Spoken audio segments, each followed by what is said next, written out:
Hello, welcome to another attempt at hanging out and talking. Uh, Today I got with me Paige, and I'm going to have to turn Hello. those notifications off. Sorry about that. Say hello, Paige. Oh, Hello. Howdy do. I would rhyme, but my brain's not coming up with anything other than flana flu, so I'm gonna shut up. it's a bit early for rhyming, isn't it? I guess? I don't know. I can't think of anything creative other than howdy do, flana flu, and then snap a bunch. So that's where my brain is, so that's gonna be a good day. Heck yeah. All right, I'm going to put my headset in and be a bit civilized.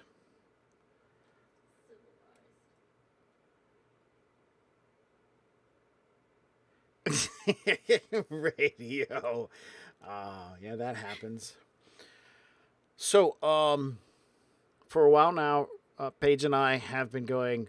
We need to get together. We need to talk about spells for the Shattered Isles. I'm like, your contributions are pretty damn cool. We need to do this. And she's like, yeah, we need to do this. Maybe this day. I was like, yeah, this day is going to be good. And then we missed it. I was like, well, we're going to do it on this day. And anyways, Paige, I have to admit to you, I had completely forgotten about today. Until you sent me a message saying, I'm sorry I'm going to be late. And I was like, oh shit. I knew there was something I had to do. This is why I have a planner and a phone that notifies me whenever I have something. Mm-hmm. There are times where I'm literally like out at the mall with my family and I get a phone like it's like 7 o'clock, telling me that I have anarchy, and I'm like, guys, I gotta go home. Like, so. But hey, now we're here. Yes, we are. So, I think what really kind of distracted me this past week was, other than helping my mother in law move an RV and get that all prepped, which got taken care of. Tailspire is a program that just came out from Bouncy Rocks. Bouncy Rocks? I think that's. Anyways, I want to share their website with you guys real quick because they're pretty cool stuff. I got invited into the alpha, and you should be able to see it popping up here shortly. I'm focusing on one of these gifts that are at the bottom of their website because that's what the program does. As you can see, they look like dungeon tiles that you can purchase. You have miniatures that have bases. So it looks and acts and runs just like that. And later today, if I get a chance to, I'm going to turn that sucker on and play around with it. It seems pretty intensive. It was making my computer work pretty hard. But then again, I think I turned the graphics up high. And I shouldn't do that. It looks like a really cool program. It does. It looks like it's going to get that nostalgic feel of playing in dungeons and doing dungeon crawls. Yes. So there's a lot of stuff to it, and that distracted me, and I wanted to share that with you guys. And so I blame my infatuation, this thing. I blame something other than myself. I don't take the blame for it.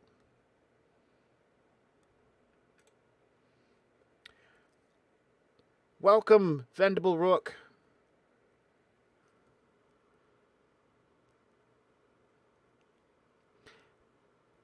Pocket tablet beside machine. Congratulations on a key. Oh, yeah, the key. Yeah, super excited about getting that one. Whew. Hopefully we get to show it off here. But in the meantime, Paige and I are going to be talking about magic. I have to sneeze. Sorry, I can't mute myself. And it's gone. I didn't even happen. This is what you get for having me on a show. By the way, you get the full effect of Paige not being professional. You know what? I'm sorry. It's all good. We still love you. Thank you. But yeah, spells. So, Spells are fun. Yeah, so I got up the Google Doc here. got some stuff I wanted to talk to you, kind of seed your mind about the stuff that we've done already, and how we can maybe move forward with some new ideas. So I wanna like Rain of Frogs was one that you used in the Shattered Isles when dealing with the Drake. It was really, it caught me off guard. I was like, oh yeah, a Drake surrounded by tiny little explosives. This should be detrimental to sneak upon it. What, you're going to drop frogs on it? Yes. They were poisonous. They were. And so we did Rain of Frogs, which I do believe is an actual spell from the Pathfinder system. It is. But we decided to bring it over anyways because it's rather biblical. Yes. That would be druidic, right? Yeah, it Not is divine. druidic. It is. So I decided to give for the Shattered Isles these simple descriptors. I think they're simple. There's a level for the spell, and the level represents how much mana it's going to cost. It falls into one of 4 categories. I'm going to scroll up here. And the categories are Arcane, Divine, Druidic, and Diabolic. For the purpose of the Shattered Isles, Arcane, of course, is a source of magic where a caster is trained in the ability to draw the magic around them, funnel it through them, themselves, an object, and form it using their power of mind or will. That's the idea I'm going for. Divine is a caster who has the magic within inside them, granted to them by some sort of more powerful being, of a more, we'll just say, godlike status. Druidic, of course, they manipulate the magic of the environment, and their magic, as far as it goes, as the way they see it, druids, does less damage to the environment around them. That is a take on the old campaign setting. Oh man.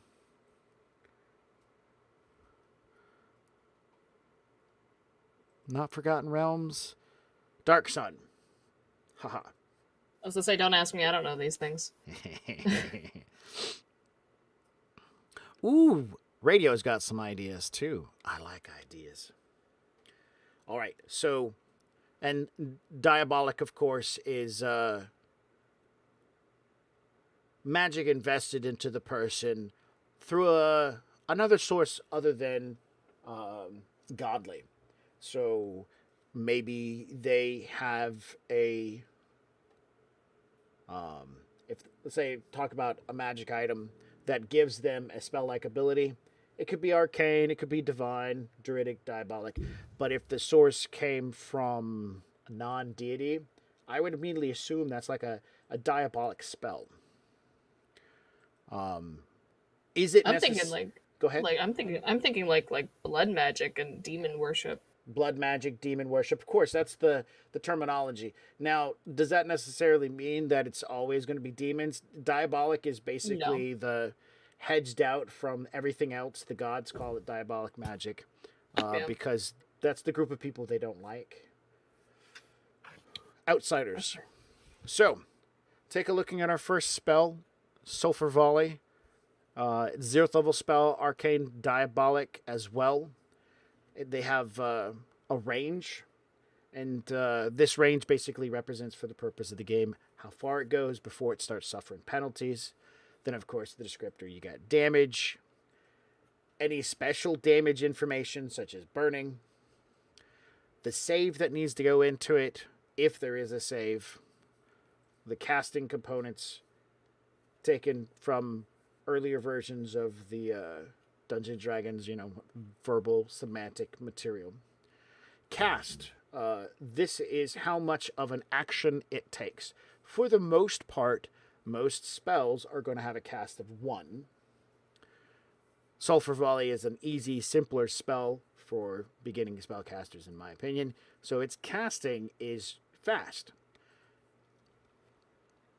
As we build these spells, I've kind of got an idea. Man, that's... Yes. So a 0th level spell will do about a d6 in damage.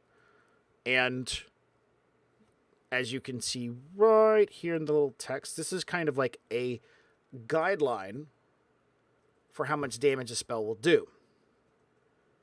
If the spell's purpose, pure purpose, is damage, though, all these number of dice double.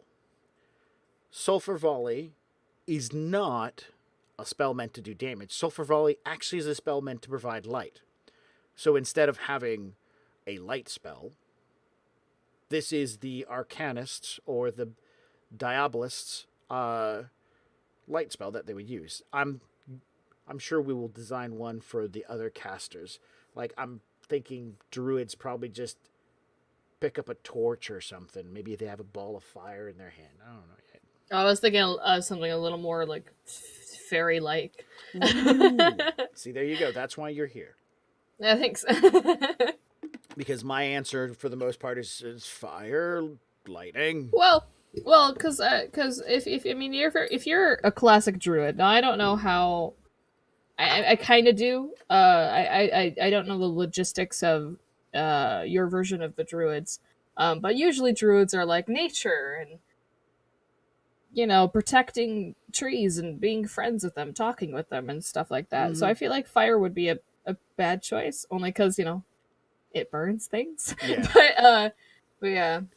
I believe more in the natural cycle. So, like, a forest has to burn every once in a while to be able to rejuvenate. So I think fire is part of the druidic. But with that said, I have a tendency just to be like, I'm going to make another fire spell. Can't do that all the time. Yeah, see, I was thinking, like, maybe I'll save this for when we actually get into creating spells. I'll shut up. Continue. Enough. So that gives you a guideline. So if we are to, when we're crafting these spells, if we think about a spell and we're like, oh, hey, I really want this to be 0th level, it means it's going to do a little bit of damage and something else that goes along with it. Spells that have no save versus them kind of weighs a little bit higher. You lose out some of to weigh the spell better. We have to make sure that if we give them something awesome, we take something away from them somewhere else. So, Rain of Frogs is one we brought over. What's another one? Zephyr. So, in a previous game of the Shattered Isles, Thomas had been using gusts of wind to move the Amber Falls along. In the previous incarnation of the game in Pathfinder, you could have done that maybe like 4 times and you'd been out of your little wind spell. I did not feel that was prudent. We just said, nah, you just keep casting it over and over till you're exhausted. So now the Zephyr for this, of course, you cast it. It has a duration. It can get so much stronger based upon how much emphasis you put into it. And of course, there is this big old charisma bonus thing that I just need to take out because it doesn't exist in this anymore. Where's the delete the whole column? Bye-bye, it's gone. Woo! Fix that problem. I'm not using attributes moving forward with the game setup. I like the way it works without them, so I'm just going to keep moving forward with that. But as you can see, like, if the voice you used was a soft voice, you can about 20 kilometer per hour wind. If you're screaming, you can do about 70 kilometer hour wind, but you cause yourself 2 hit points of damage per round. So you could kill yourself by making these really high winds, because you're just magically blowing all the air out of your mouth. And I was like, this is really cool. So it's still a first level spell. You're still only spending 1 mana to do it, but in the process of doing it, so it lasts for more than just a few seconds. And so the soft wind also lasts for a longer period of time. I figured that's something Thomas would use a lot of because it's longer lasting, lasts per minute. So his voice is going to be sore for the entire trip. Exactly. Thomas, we need you to move the ship, and he's just like, God damn it. Like, At some point, he ends up sounding like Cookie. yeah. Could you do a Cookie impression? Do you have that voice? Hold on, give me a second. What do you want me to say? Because it's usually like a hard smoker voice. Yeah, it really is. She has a tendency to just want to talk about food and stuff and men. I may not get that low. Let's try just like reading the first line of the Zephyr spell, which is Oh God, hold on. Let me pull that up because that is something I actually don't have open. Oh, yo. Doop-a-doop. You want me to just? Yeah, just you know what? Just send it to me because Yeah, I don't think I have it. You know what? That's fine. Copy. Yeah, see, I was gonna do the flirty smoker voice. Do it. There we go. Just say that. Verbose? Okay. Verbose means. That's a fun word. Mm-hmm. This smell is very verbose. Like, that's all I've got. That's good. It's good. I smoked for 7 years to get this way. Are you a fresh piece of ass? Oh, I was trying to drink water there. Sorry. No, it's very good. All right, so I love it. I moved Lightning Bolt, and I kept it a second level spell. Doesn't really matter now. It doesn't really compare, but I made sure that Lightning Bolt was... Oh, man, did I not set that up right? Second level spell. Scrolling back up. Second level spell does 3d6. Lightning Bolt's whole purpose is to do damage, so this is wrong. It needs to say 6d6. Fixed it. There. All right. Stone Stairs, another spell that I added. Basically, it's a druidic spell that with, like, you have your a pile of rocks nearby. You cast it upon it. It doesn't cost any mana, and the stones will kind of rise up into the air and float as if they are part of a staircase, and then you can kind of climb up them or run up them. Other versions of the spell actually cause stone to jut up out of the ground, and then you can climb on those. I don't have a heal spell, and I'm still contemplating whether or not I put in an actual just like cure wounds spell.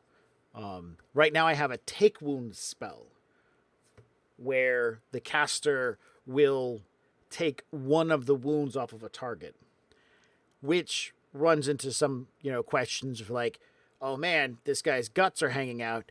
I'm not taking that. I'll give you a Band-Aid and a bottle of rum, and we'll stick some of that back in, but I'm not casting my spell and taking that. I don't think rum's gonna heal that. No, rum's not going to heal it, but at least they're not going to be as much pain. Rest. This is actually a good spell for healing, and it's the sleep spell. So caster casts it instead of, and so you touch the person that you want to fall asleep. They make their toughness save, or they fail. If they make it, and they want to stay awake, they stay awake. If they fail, if they fight it, they fall asleep and begin healing twice as fast as they would normally. And for every 3 under the spellcaster gets on casting the spell, increases the multiplier from 2 to 3 or 4 times faster. So, you can make someone fall asleep and heal it pretty quickly. Oh, yes, spell reagents are part of it. I will scroll back up to Stone Stairs. The description says a necklace with a blue quartz entwined in silver worn by the caster stores up a charge of druidic magic. The stone stores natural magic energies that leave the caster and charges the quickest when close to the caster's physical heart. It takes 1 day for the charge to complete. By the way, I have to go back and edit that because I could see that there's grammar problems. Double that time if anywhere else on the body. Once the charge is released, the stones must be recharged. So you have a necklace as part of the component. You wear it, you have a blue quartz crystal entwined in silver, and you have to put it on your person somewhere. So a necklace is what the spell description suggests. If you don't have it charged up, then you can't cast the spell. That's all there is to it. So yeah, components are part of it. As far as it goes for finding components, I still just see this as like there might be merchants who sell these components. Most likely it's going to be characters should be able to pick these things up because like there's always treasure and dungeon crawls and stuff like that. Ooh, I have an idea for that. Ooh, I'm listening. So, okay, from what I understand, playing Thomas,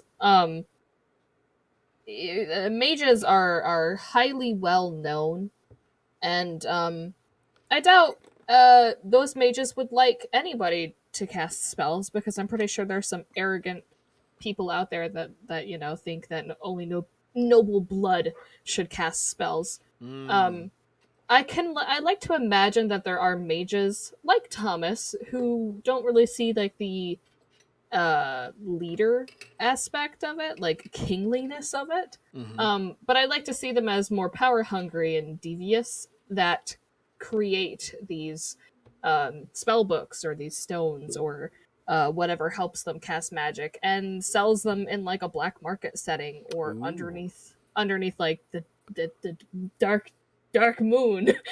Oh yeah, no, Yeah. I think you're right. I think in some societies they would definitely ban the sale of magical components.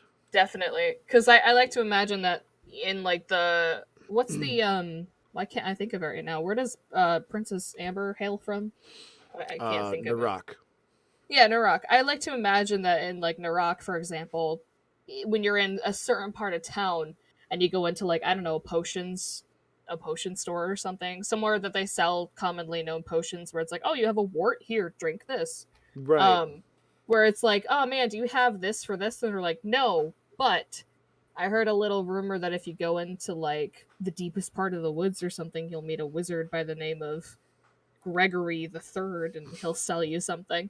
But I didn't tell you that, you know? Oh yeah, no. You know, like in Marseille, I can see, and I conceived the idea that there are some magics that exist.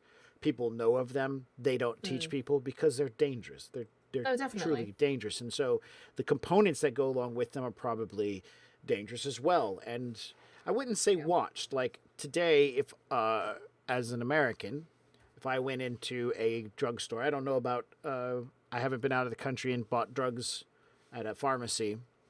I know that if there are certain drugs at the pharmacy, I have to show them my ID. I have to ask for permission because it's tracked, it's watched. Yeah. I can see that. I can see that. I can kind of see like a oh god, because if it's in Marseille too, I can imagine like oh man, I can imagine like kids in the colleges that are having to learn like safer components obviously, but still like black market material in normal areas, not just Marseille. Or at least where magic is well known. I'm thinking like Marseille is very magically, but I honestly don't know. But like I'm imagining like college students or school students that are learning magic that have like IDs or some sort of identification or ranking system where it's like, oh no, you're a rank 2 wizard, I can't sell you this type of thing because it's not, it's not like it's too powerful for them, or they don't. You know what I'm saying? I'm losing my train of thought No, here. I do get it. I think, though, technologically speaking, that kind of identification might not exist. Um, Hmm. ID cards are definitely not an older thing. Maybe a Well, it could be. shopkeep would be told by the local magistrate, or at least through the town guard of some type. Like, look, we don't need your items. You can sell them, but just not to children. I could imagine it more like a ranking system, but like I don't know, because usually mage colleges or especially like fancy ones where you actually have to like wear something. It could be like robe colors or um uh I don't know, Radio points out a really good pins or option. something. No, radio points out a really good option. What if the ID itself is magical? So, what if there's a spell that is cast upon the person, or the person knows a particular spell in one of those two different directions, that if they can cast it, that they can prove that they've taken the necessary classes I or. Yeah, I could see that. I could definitely see like not danger spells but simple spells that are more complicated. Mm-hmm. Um yeah. In the situation where a shopkeep has a young spellcaster come in, ask for some ingredients, then says, "Those are pretty powerful ingredients. Are you allowed to buy something like that?" Yeah. Given that the city has a restriction, like in Marseille, he would have to perform some sort of magical ID I could see that. I could see that. that that proves his point or her point. Yeah. I just thought of a spell. I'm like writing down spells on the separate sheet I sent you, um, that I'm coming up with, and I'll share them later, whenever Cool. you would like me to. All right. So the first one we're gonna, I got the last spell that you and I talked about was, and we'll definitely have to work on a magic ID spell. That sounds actually pretty cool. Yeah. So the last one I worked on was that barrier spell that we used, and so I figured it should be about first level. Everyone should get the barrier spell. Shouldn't be a question of like, hey, this group of casters, one of the four groups, now everybody should do it. Yeah. I feel, and I like the idea that you provided, is that it casts at a distance, a great distance, and consumes a large area. So a spellcaster doesn't have to necessarily point at themselves. They can point at an area and be like, protect that area. In that, the other games, you find the spellcaster can cast a protective barrier on themselves or a close ally if they touch them. And so I liked where we were going with that. I also made it a fast spell, but I don't think I want to do that anymore now that I'm looking at how I'm balancing things out. Can only be learned as part of an magical exam. Do that. That's a bit better. That didn't actually make any difference. Cool. That is a cute idea, radio, because that would plus like, for example, Thomas would know these because he's taking the classes, Mm-hmm. or he took the classes. Mm-hmm. But like someone who just has magic, like druids who don't go to colleges or anything like that, they probably won't know that ID spell. I don't. That's why I'm thinking that these ID spells should be very, very simple and not like, oh, can you can you conjure the lightning before you? Like, no, just cast I don't know, make that plant grow, and then you're like, all right, like, because then like yeah, if you're a druid or something, or an outsider, a diabolic caster or someone who goes into Marseille and is like, oh, I'm gonna need a cat skull and 4 legs of newts, and they're like, yeah, no, you can't have that unless you are rank 5, and then they're like, oh, that means nothing to me because Exactly. they didn't take those necessary classes.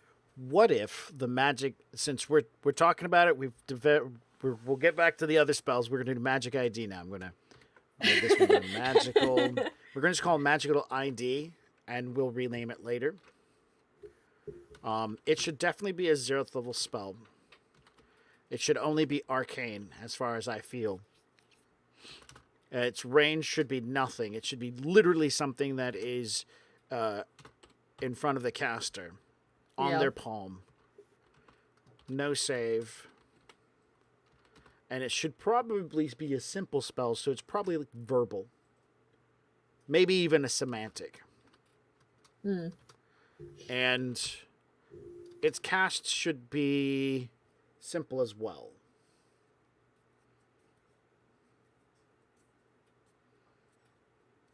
Exactly.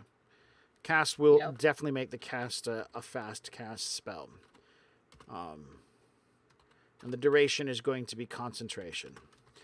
So my thought is, what if the spell is ritualistic in the sense that when you cast it... Oh, what did he say? In my imagination, I really only can see arcane mages being licensed. Oh. Yeah, and I agree with that. Yeah. So it's kind of a ritualistic spell, this magical ID. I'm going to wave my hand around and I'm going to do my thing, and we're going to say that symbol will appear in my hand. That symbol is of like a blank slate. I have the ability to make it appear. Someone else, and that's the spell I learned, someone else comes up and makes an impression on that spell that I know. When I cast that same spell again, it will now be changed. So imagine the spell is a empty box, like on a Scantron or something. And when you pass your test, you cast the spell, the wizard who's teaching you puts a check mark or an X mark in that box. And it has, that's just like a concept for like the first level. Let's just say that's what it looks like, a box with a check mark in it. You go to buy a particular thing, and the person says, I can't sell you this unless you've passed your first level test. You hold your hand out, you cast the exact same spell that you know, but because that spell is related to your aura or the way in which you are as a being, as an arcanist, it comes up as a box with a check mark in it.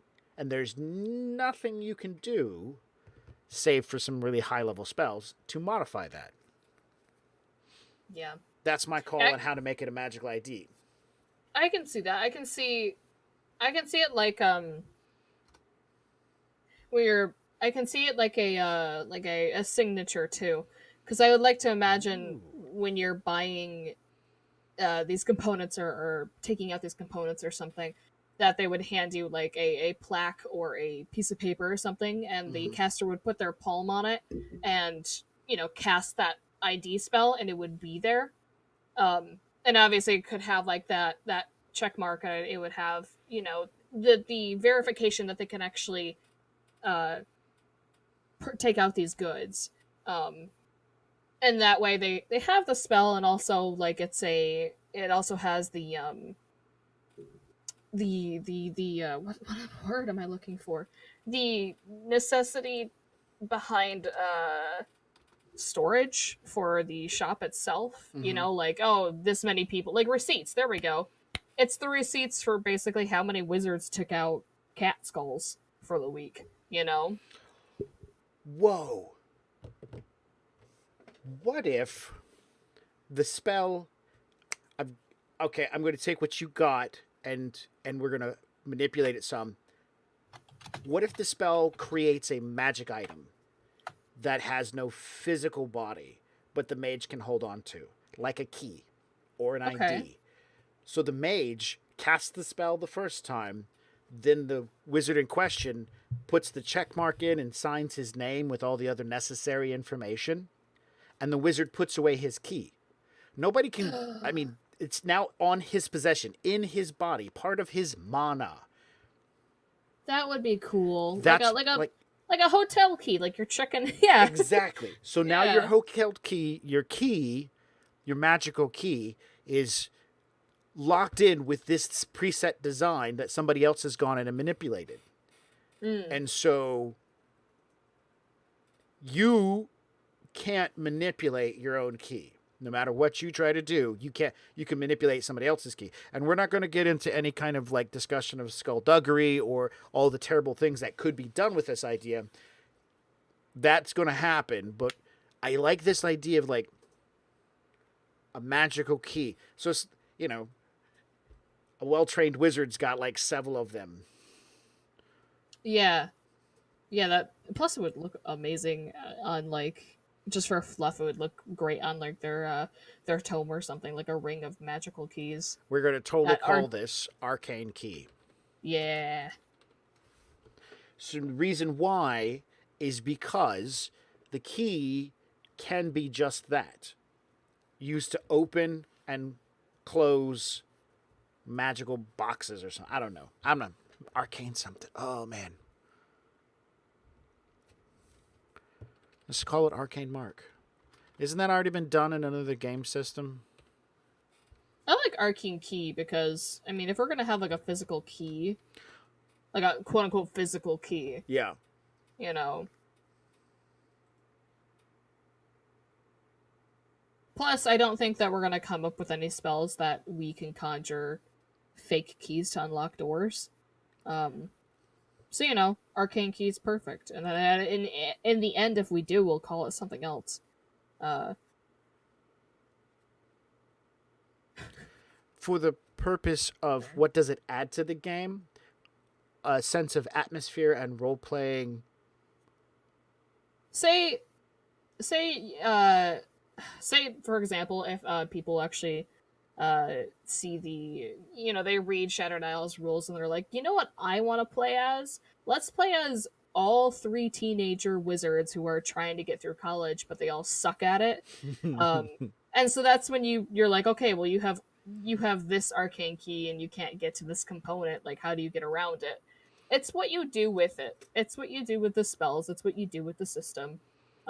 Because in reality, yes, we're playing as ship dudes.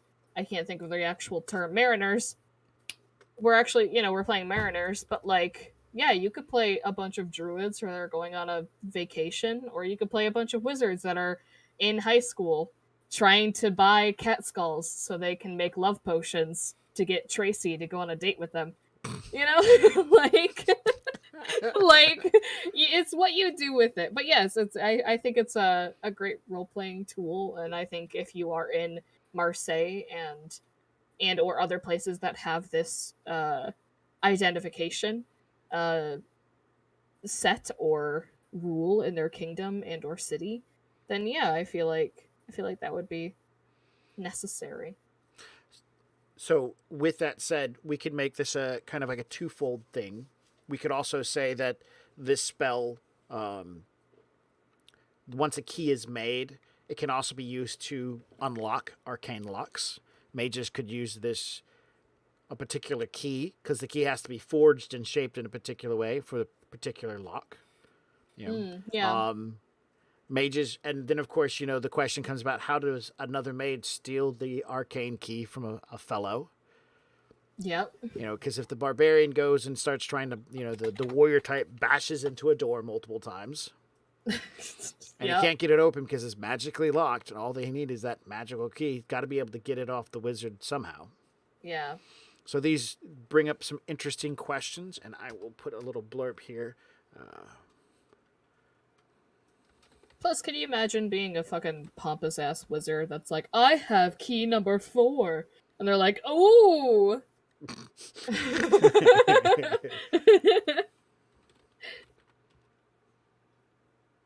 At least that's how I imagine Thomas is. I would imagine he's actually very proud of his keys. They're all on his book.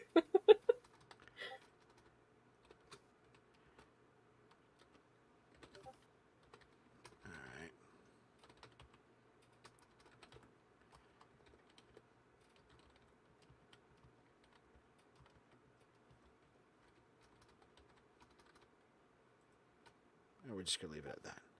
Come back to this idea. All right.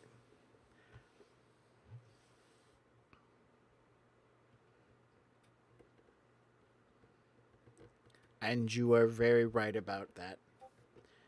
If it doesn't have a place, if it doesn't, just because it's in the world doesn't mean it needs to be in the book. It can be written in short stories and texts, and that's how it can be involved. If another game master out there takes the campaign setting and decides I'm gonna make the whole campaign setting about this one minute detail, then more power to them. Mm-hmm. All right. So you said you had some ideas. I do. All right, let's hear some. Okie dokie. Let me start from the beginning because I put down ice shards because that was the one that we did that I performed last time. Do you want me to go over that one? Because I have it written Yeah, down. I'm ready to rock and roll. Let's do this. Awesome. Cool, Kachu.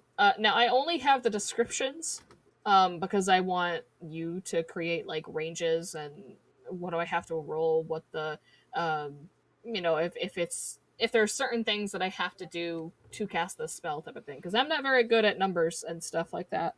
I'm only good at like stuff. But yeah, I shards.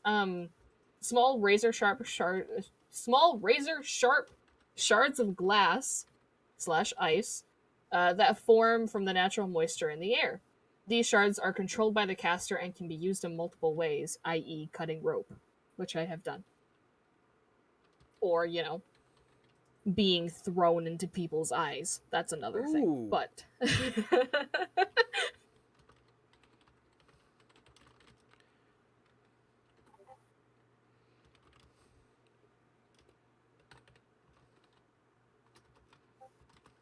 My god.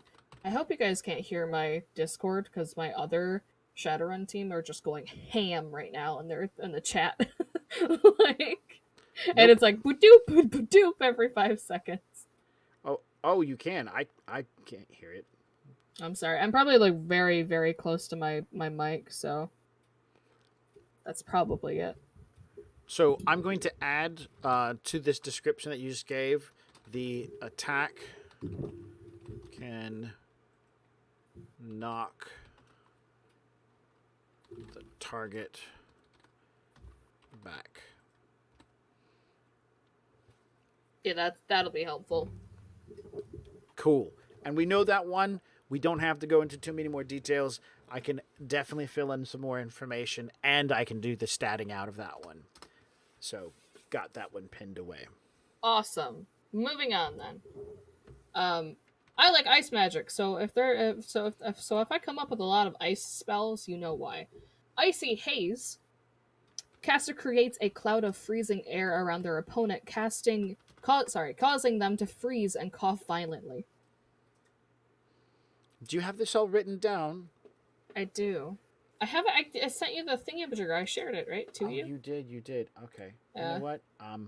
My bad. See, here she is writing, and I'm over there writing, and I'm just gonna stay over here. I'm gonna write on her stuff, and if she can, I can only view it. Oh, how do I get it to? How am I allowed to let you edit it? My god, team, people on my Discord chat, can I, you know what, for right now, I'm muting this. I have to. It's like every 5 seconds. I sent you a request via email. Oh, okay.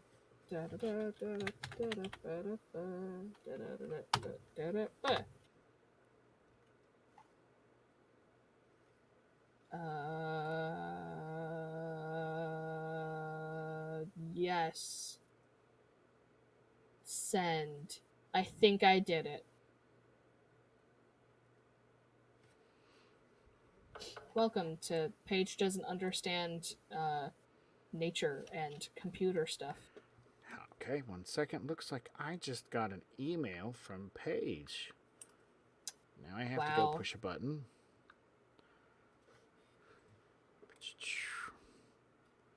There we go. Nice. So let's see, where am I at? Oh, you got it open twice. Look at that. I'm fancy.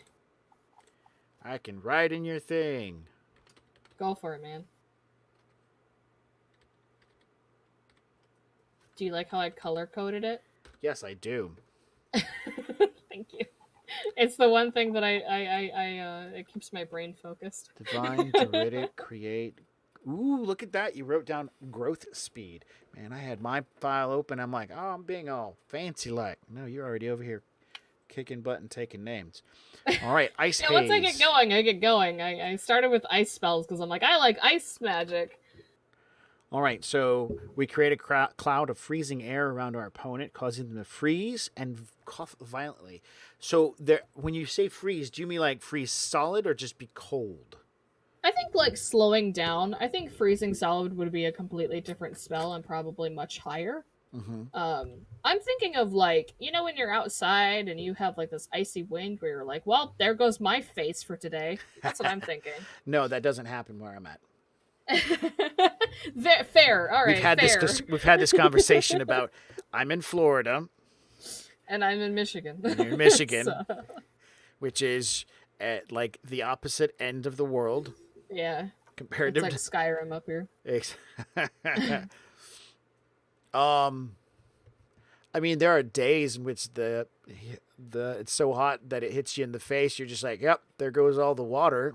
I need to find. Yeah. I need to find water. Mean, that could be honestly a spell that it could be like a sun drought or something like that. Okay. Caster creates a cloud of freezing air around their opponent, causing them to become chilled and cough violently. That's how I want to change it. We're going to change it to chilled, if I can spell, and cough violently. So how long does this coughing last? I would say as long as the opponent is in that cloud. I'd like to imagine that the cloud is just there wherever the caster places it. So let's say there's a group of guys and you cast Icy Haze and it stays in that location. Now, I don't know how big this haze is, and that could be something for the spell level. But I'd like to imagine that the people who have to get out of it have to roll something to get out of it, and if they don't, they stay there and they take so many points of damage per turn. Like they have to find their way out of it. Is it a thick haze that you can see out of? Can you not see out of it? I'd like to say that you couldn't see out of it. Okay, so it's definitely a fog cloud of freezing air. All right. How long does it last for? Does it last for like a set period of time and then dissipate? Does the spellcaster have to remain concentrated on this thing? No, I think it's a time limit. I think it would last around. You don't have to pick a number. You just. I was gonna say, do you want to roll for it, like a? No, I just want you to. 1d6 turns or something. Oh, so you want it to be like random? Yeah, I think so. Because like that, plus like, I don't know. I feel like if I said like if it lasts for like 8 minutes or something, or whatever, like that's either too short or too something. But I would imagine like if you said it lasts 1d6 turns, then they could roll for it and be like, please get a higher roll. And if you get a 6, it lasts for 6 turns. If you get a 1, it only lasts for 1 turn. Okay. I could imagine that. All right. The cloud. Because plus this is difficult. If this is gonna do damage and vision impairment minuses and stuff, then yeah, I think it should be random.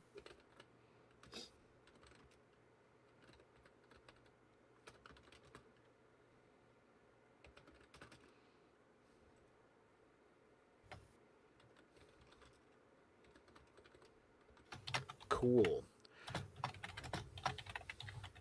That's how you spell drought, right? Droughty. It's a droughty day. Because it's a 2-effect thing, I can see it doing some damage, and the side effect being, of course, coughing violently.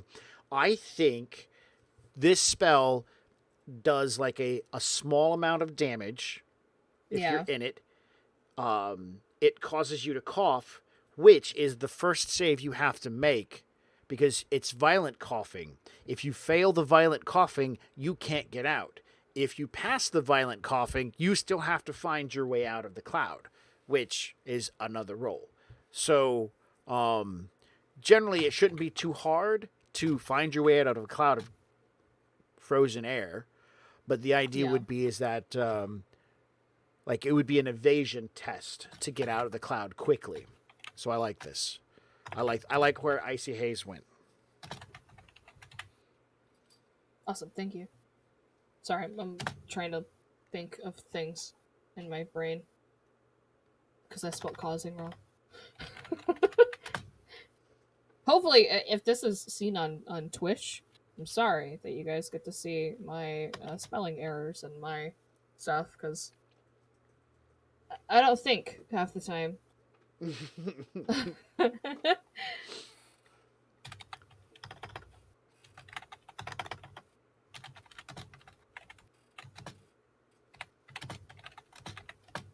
I will change that later. No, I'm just trying. Bam, check that out. Nice Yep, this is cooperative. teamwork. I love this, man. I should fucking write things all the time with two people.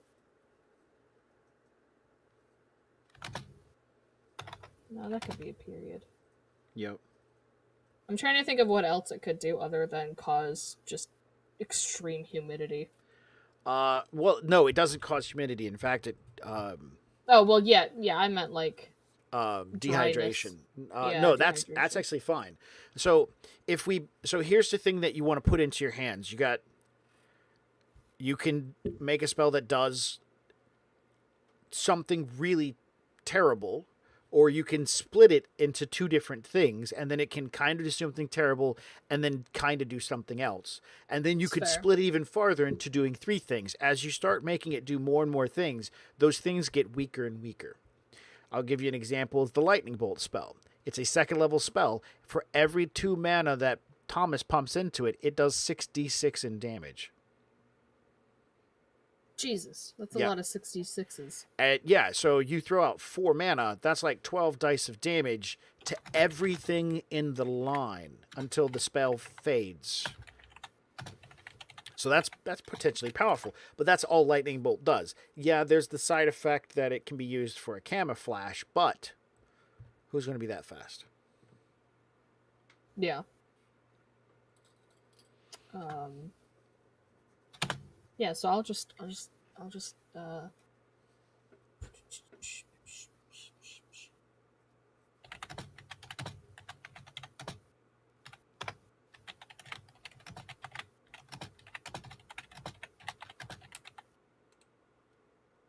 thank you. No, you're good.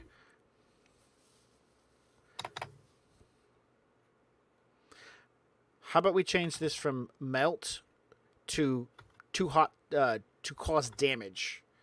The spell becomes more powerful over time and causes certain metals to cause damage if touched. Wow. Thank you. I don't know why I missed an A there. That'll Cool. work. I like that. And so this spell, we're going to make it a concentration spell. So the spellcaster has to keep making it happen. You know, I'm gonna let you spell concentration.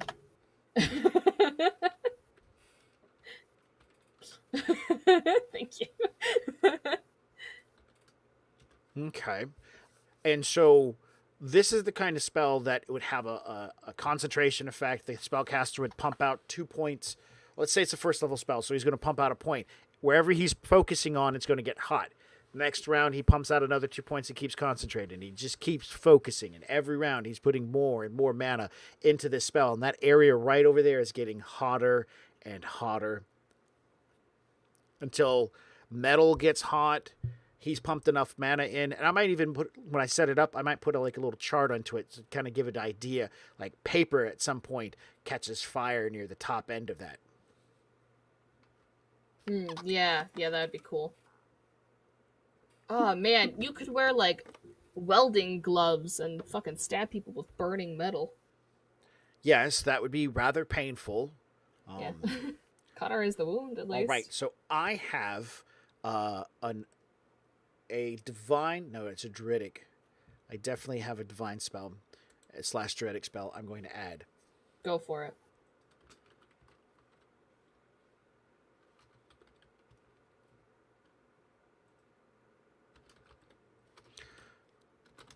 No, yeah, heavied. Is that a good word? Heavied hammer. No, we're gonna call it Star Hammer.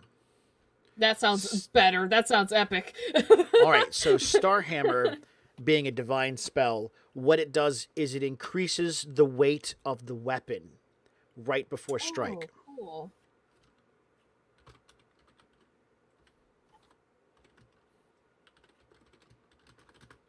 Yeah, I think I'm gonna put this here too.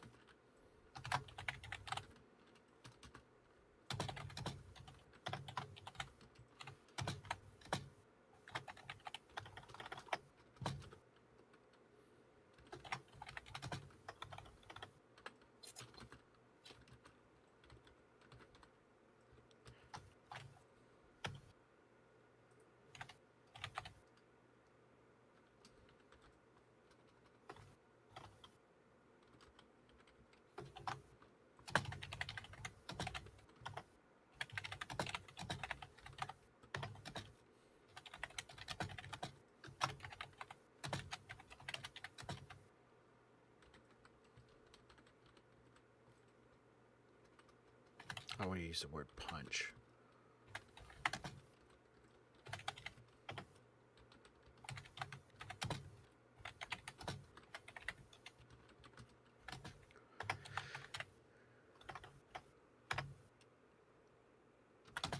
How many?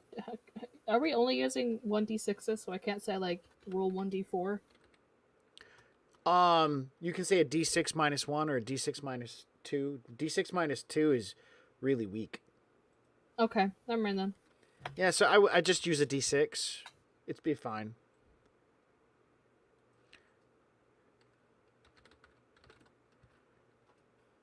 See, look, I made a spelling error. Bludgeoning. I've got you. Weaponos.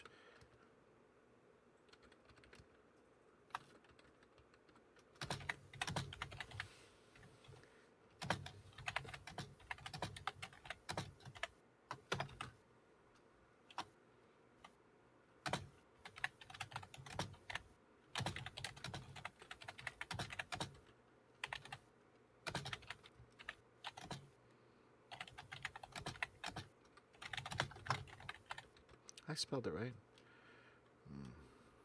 What, bludgeoning? I just changed paladins. it. No, I wrote Oh. paladins out. Then I was like, it doesn't look right. Then I hit the space and it wasn't misspelled, and I read back. Yes, read what radio just wrote. That way you'll know Maybe- your D6 is worthwhile for your low damage. Maybe a quick reminder on how damage is working currently. Roll a d6, a 4, 5, or 6, and the die is 1 point of damage. Okay. That helps.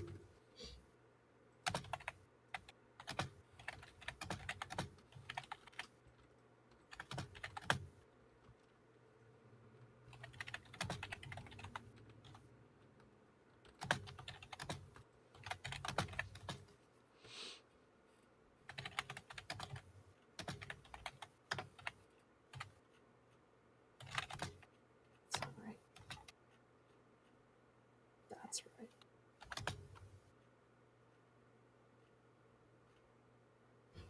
Smite those non-believers.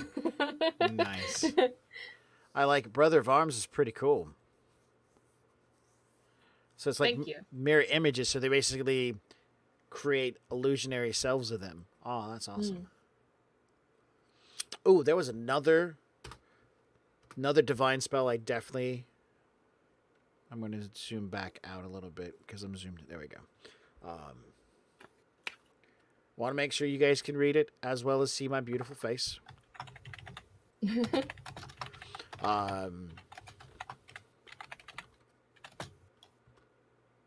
what. God.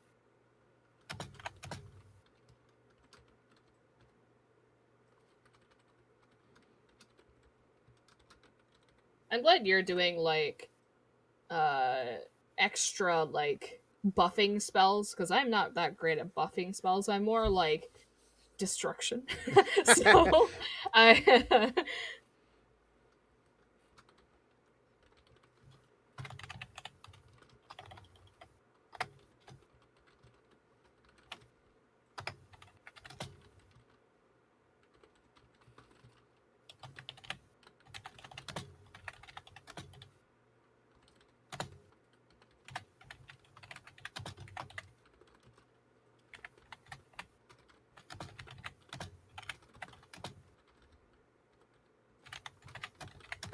So I'm thinking, Summon Divine Full Plate is a no joke last minute kind of thing. It doesn't work over your other suit of armor. So if you're wearing armor, cool, that's great.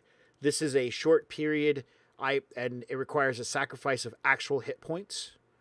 Nice. And in the exchange for hit points and mana, you suddenly become donned in full plate for a short period of time. And if you do an act, of course, with all divine spells, if you do an act that generally is against the whim of the gods, you step outside the boundaries, they just take stuff away. So if you, middle of a fight, are not honorable or something along the lines of whatever your creed or code says, that suit of armor's gone. Paladin in a pinch, call upon the gods to provide her with superior protection.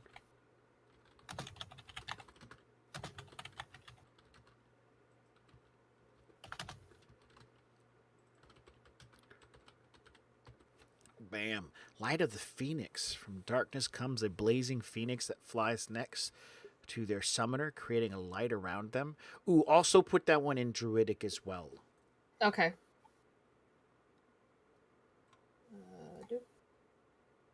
What? What's wrong? I tried cutting it and pasting it, and then I have to fucking install something. What? Yeah. Oh, that's right. This is, yeah. Google Docs does not have a cut paste function that, yeah, I've got it. So Now it's telling me that their extension cards has blocked Google Docs offline from installing. I understand it. Go. God. Added the extension. Great. Can I do it now?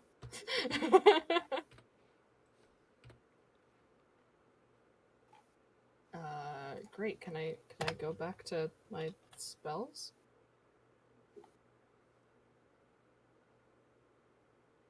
Can I now do it? Why am I in here 2 times? God damn it!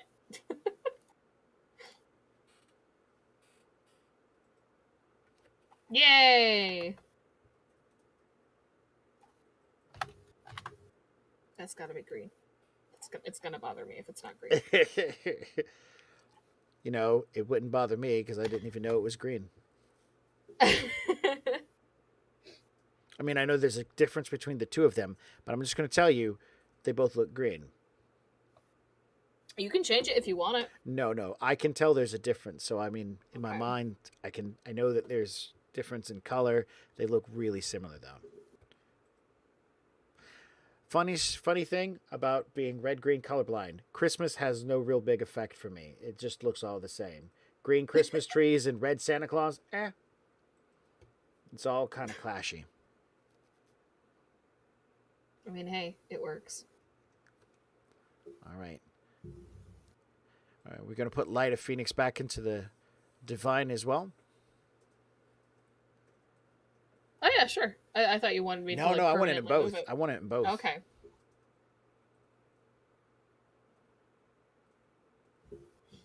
That's like honing.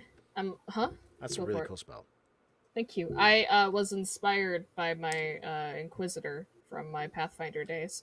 He had the spirit of a phoenix that was possessing his body, and he'd often help him, and he was a really nice spirit. I don't know where the GM was going to take him, if it was going to be evil or bad, but he helped my Inquisitor with a lot of different things. His name was Valather, so I was like, I like phoenixes because of the reason I had Valather with me. So very cool. Radio has popped up and said he has some suggestions for diabolic magic. In a nutshell, buffs, debuffs, temporary transfer of stats or abilities, or both. More powerful level spells having a greater effect. Fluffed around curses or blood magic. Yeah, that's kind of the direction where I wanted to go. So let's talk about the directions that I see that the different classes are going to go into. Arcane, of course, is going to be about direct damage, status effects,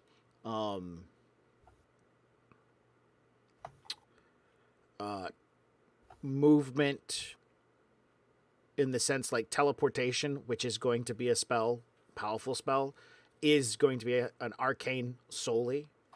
It's not going to be divine or druidic or diabolic. I might make it diabolic. I don't know yet. Arcane can do some protection. In fact, all of them have some simple protection spells. For the most part, divine and druidic are going to have protection. Divine are going to have the most protection spells. Druidic and divine, of course, are going to have their healing and restoration.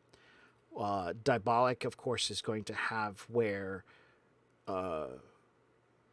they transfer ailments. So, like the idea of taking a wound is definitely diabolic, if I remember correctly. Or did everybody get that one? Divine and diabolic.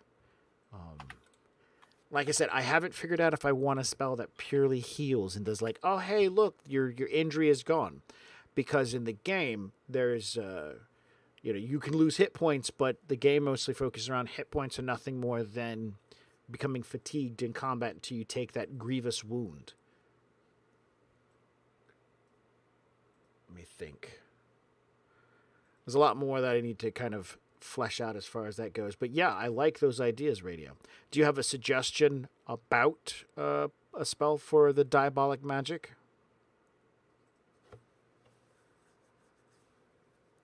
I have one. While he's typing... I know. I'm waiting.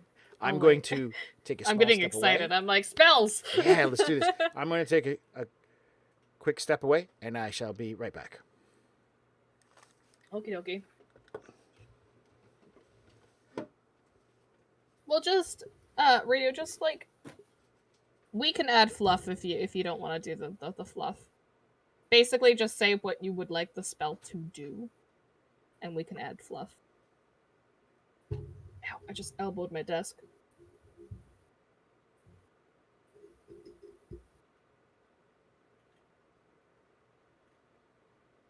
How is everybody today, by the way? I don't think we've ever said that. Today's a little gloomy here in Michigan. We've had snow for the past 2 days, and it's been weird because like it snows at night and then the morning, and then in the afternoon all that snow melts away. So we are creating spells for Shattered Isles. I've returned. It's 5:45 a.m. right now. What did I miss? I just asked how everybody was, got someone that joined, asking what the topic was. You could explain that much better than I can. The topic of discussion is the Shattered Isles spell list. Paige and I have been, by the way, what's up, Dequa? Hope everything's going well for you. We're working on spell. Yeah, like Cassie said, we're working on spell creation for the Shattered Isles. That's much better. Bam. Yeah, that's perfect. Shattered Isles is completely created from Max and Cassie's brain. So if you're typing in Google right now, like what the heck is Shattered Isles, you're probably just gonna get the link to one of our shows. So Dequa is a friend of mine back from over on the other side of the panhandle of Florida. Oh, hello. I am Paige. I am not your friend, but I will be your friend soon. Radio, I hope you've got some coffee. Yeah. But yes, but like I said, Radio, if you think of like a mechanic, I'm definitely sure that we can fill in fluff for you. Ooh. Do you have a hangover or something? That's my first thought. Sorry. I mean, I'm just going to toss out some evidence here. I got up at 6 o'clock this morning to go do stuff for, my daughter. And then I came back to the house. I sat down and I started doing a bunch of writing. And he was on playing video games.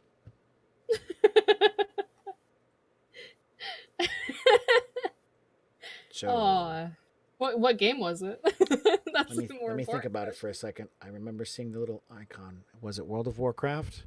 No, it wasn't World of Warcraft. What were you playing?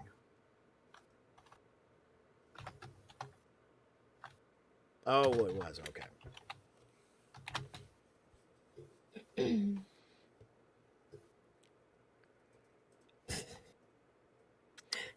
Oh, you getting excited about Borderlands 3 coming out later this year?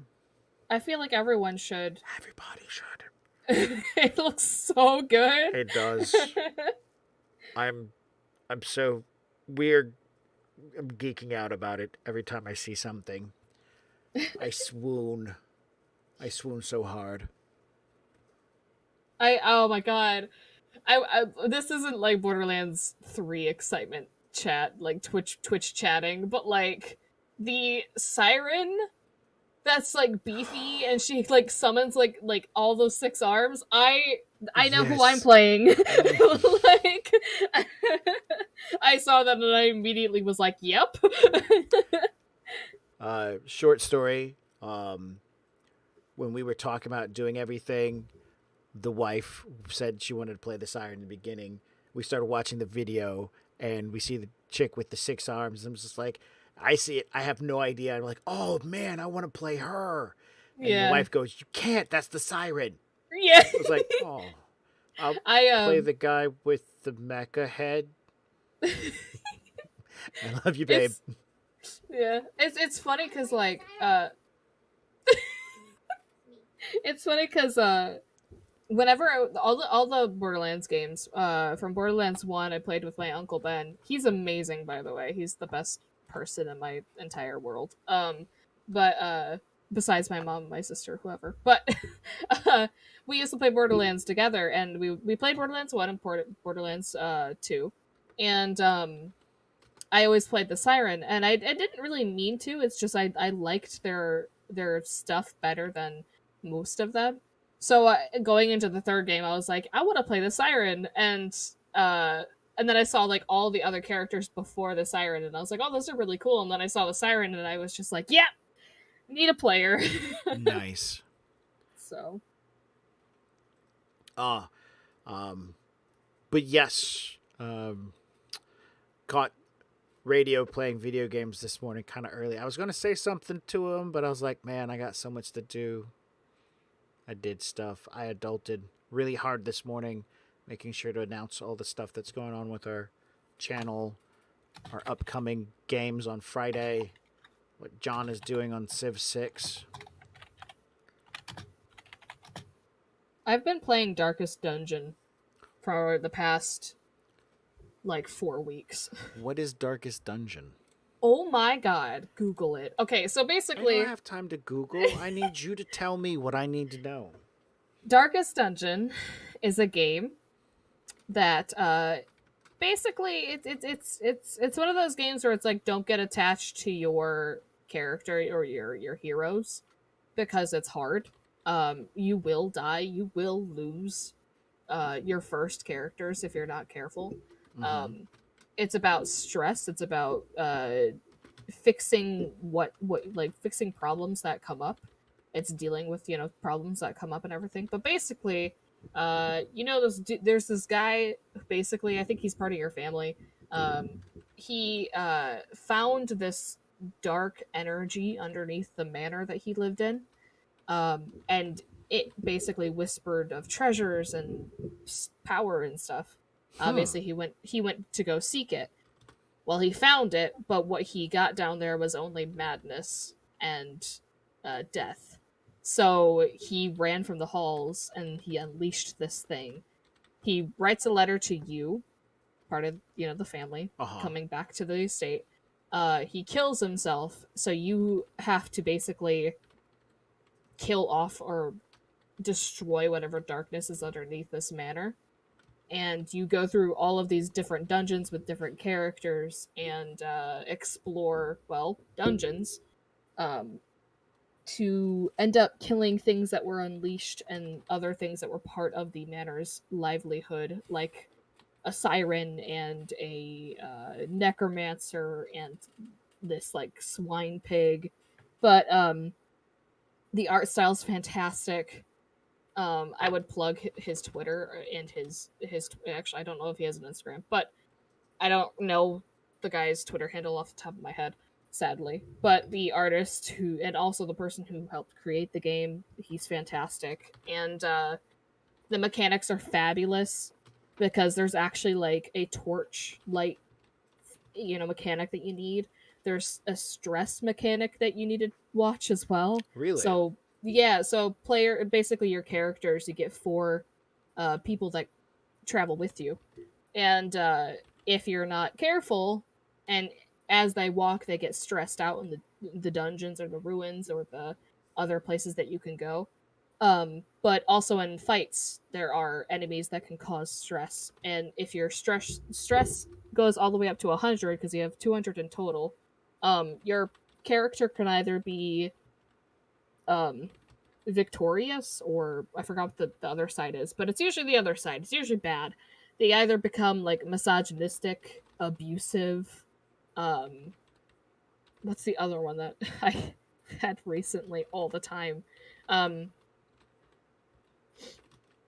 people who think like the world's gonna end. I can't think of what that's called, but basically they either become good or bad, and if they become virtuous, uh, they can become powerful or leading or whatever, and that will help the team out. But if they become like misogynistic, they start like yelling at their teammates, or they start choosing different moves that you didn't want them to, only because they're Really? just stressed and panicking.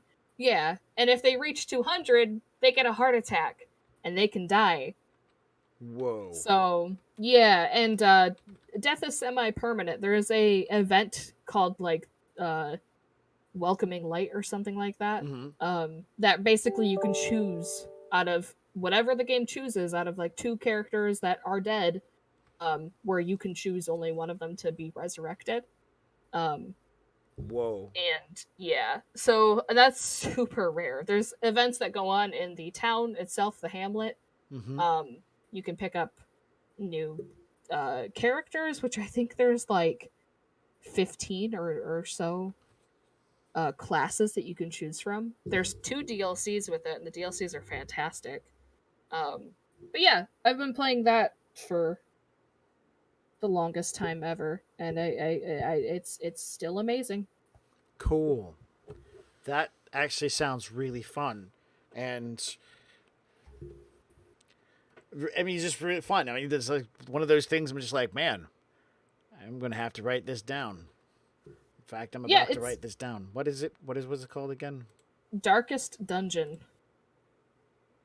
It's a turn-based game, so like if you like turn-based stuff, then go for it. You guys it can't it's see it, but I've opened up my Steam.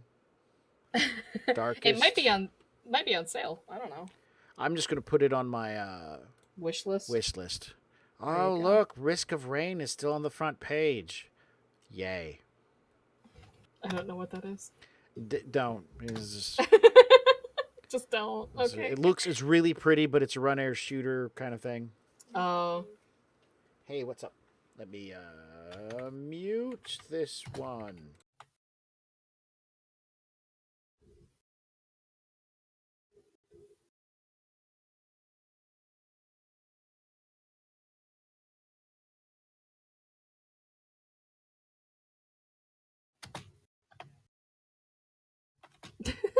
That's fine. I'll keep chat entertained. Chat, what kind of do you know any indie video games that you love that no one really knows about? Darkest Dungeon's one of them. Stardew Valley is also one of them.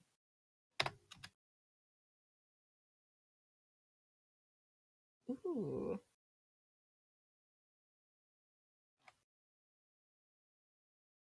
Okay. Perfect. Lethargy? I cannot speak if that's a.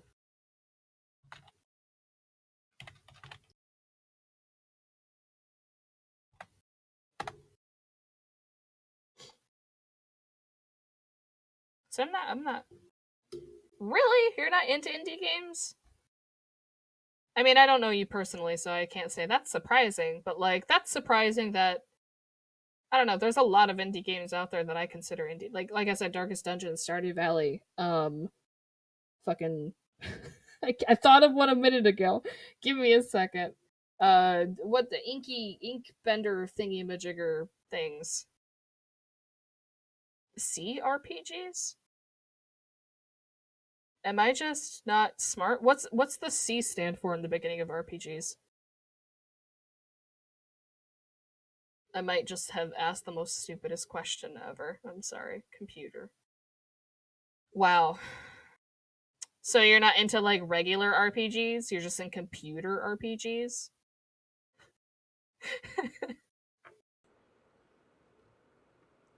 What about like Dragon Age? That's an RPG. That's not indie, but like I'm trying to think of an indie RPG. There's probably Um, many out there. what an indie RPG?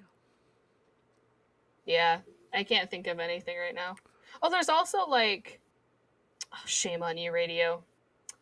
Dragon Age is good. There's like God, what is it? It's like Graveyard Keeper or something like that. That's an also indie game. That's really fun. I'm It's like going it's through my basic. wish list and seeing if I have any indie RPGs. Also, Radio came up with a spell. Ooh, great. Then let me stop doing that because we're not here to talk about video games. We're here to talk Yes, about we got on a spells. huge side tangent. That's fine. We're here to chat. We're here to talk. We're here to relax. We're not gaming. We're Yeah. talking about gaming.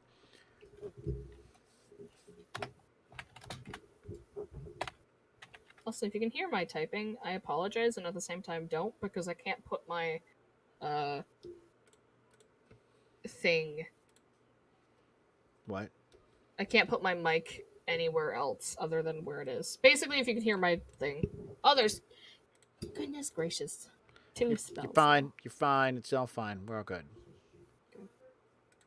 Is this 11? It is 11. Look at that. Curse of Weakness targets maximum hit points are temporarily reduced by the spell. So they're not actually taking hit points of damage. The hit points just, they can't use them anymore. And so they're not actually injured. They're just getting exhausted, which fits into the line of how the hit points actually work out. That's a good one. I put it under Diabolic, and I think because I like the nefarious sound of it, I'm going to put it under Arcane as well. Oh, you know what? That's not very arcane, but it is definitely a divine idea. Divine casters would use this so that they're not killing their opponent, but they're making them succumb to the will of their gods. Bam. How's that? That sounds very Crusader-ish. Exactly. Paige, you're going to have to adjust the color on that text because I can't. Really? Okay, that's fine. I mean, I wouldn't know which one to pick. I mean... Oh, that's fair. Sorry. Hang on. I got it. I found it. It's a little brighter. That's wrong. Here, I've got you. There you go. All right. Thank you.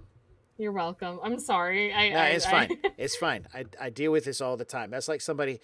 One of the most important things I've learned about having a handicap was when I was younger and I hung around handicapped kids all the time. They realized that there was something different about them, and they just figured that if it came up, deal with it, move forward. Also, the handicapped kids were kind of mean to everyone, including me. Mm. They called me Normie because I didn't have a problem. Oh. Let's see. I was called Four Eyes once. Yeah, I got that one too because of glasses and stuff. Yep. I witnessed a kid with Down syndrome telling a kid in the wheelchair that he was stupid. The kid in the wheelchair said, "At least I'm not fat." And then the Down syndrome kid said, "At least I could run away." And at that point, I'm just thinking to myself, you guys are really mean. I don't want to talk to you because I'm afraid what you're going to say to me. That's so mean. No, I think when I was picked, I had an older sister, so like, I think when I was picked on in school or stuff, it didn't really affect me that much. But like when my sister picked on me, it affected me. But like, I think because of her, I gained that like tough skin towards people, and or I was just dumb and I didn't get it. But like, I think I've told the story on Anarchy before, but like one kid called me something and he threw a rock at me. Oh my So I punched. goodness. Yeah, so I punched him and I got away with it. Ouch.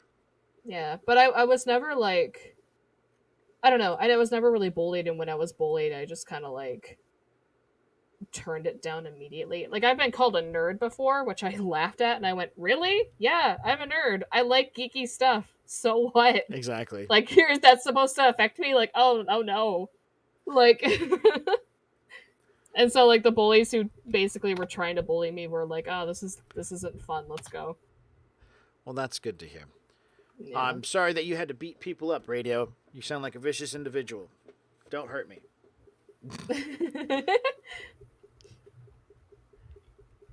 But you're down in Australia, right? You guys have kangaroos, giant spiders. Like, survival of the fittest is really important down there. It's true. It's true. Now I shouldn't say this out loud, but I support violence when you're in school only because if you're defending yourself, it's nice because I've punched some kids before, but I don't do it often. Don't punch people; it's bad. But punch them if they're mean. I shouldn't. Don't follow my advice. Don't listen to Paige on this note. An important piece of information is people on the internet do not always know what's best. Thank you. Oh. Violence is not the answer. That's what I meant. Man, look at all these spells we've made. This is at least equal to or more than what I have written down. This is really awesome. Sweet.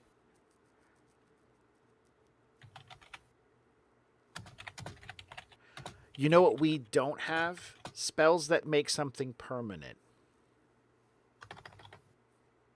Do you want that? That sounds fucking terrible. I'm thinking. Because there are...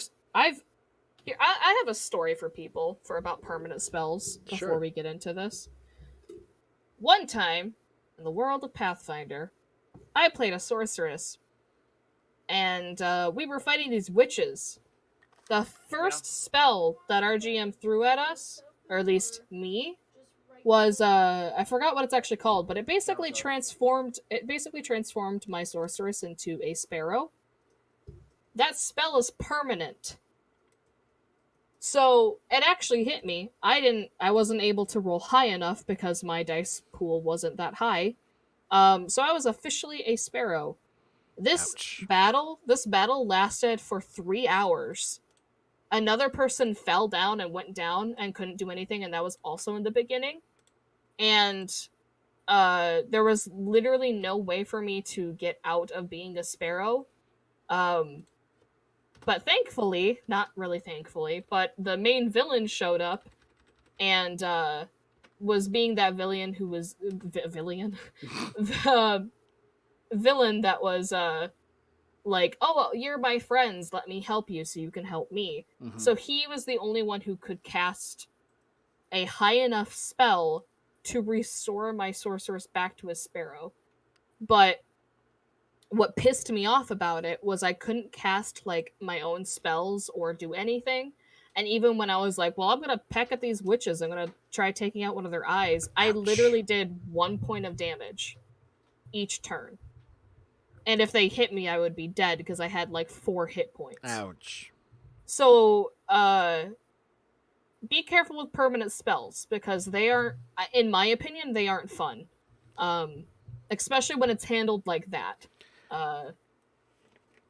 Okay, well, you're right. All right, so let's talk about some of the permanent spells that I definitely am going to put into the game.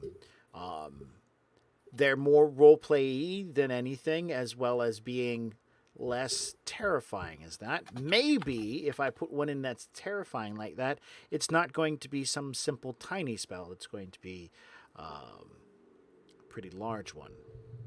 What is a Siphon of Alacrity? Target's social skills are temporarily reduced. Points for turn, transfer temporarily to the cast.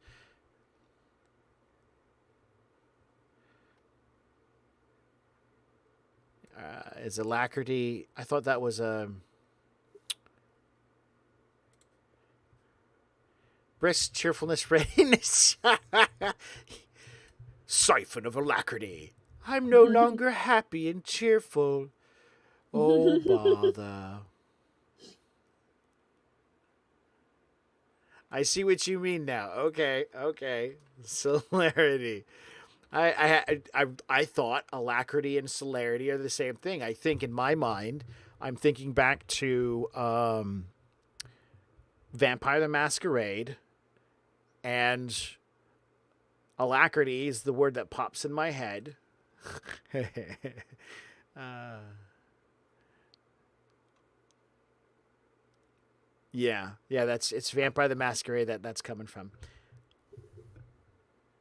So my thought of the first spell that would be permanent is a spell that would create earthen works, like a dig spell. Okay. That would actually create a permanent hole. That might actually create an earthen ramp. Permanent like earthen ramp. Like stairs or stuff Like stairs. Like that. Yeah. These I are the could see things. that. These are the things I'm asking about and thinking about, because I would like. So imagine for a moment a high-level priest wearing cloth, not plate mail, because priests do not wear plate mail. Paladins wear plate mail. That's really important for the Shattered Isles. The guys who are like doing the prayers and stuff outside the battlefield aren't laden from head to toe like they're about to go fight some Chaos Marines. I hope everyone gets that reference. But that being said, I ran a D&D game that was pretty gosh darn high level, and this was at a 3-5. And the cleric of 16th level, they came as they were journeying to a small town, and the cleric was the player. So this was a player who did this.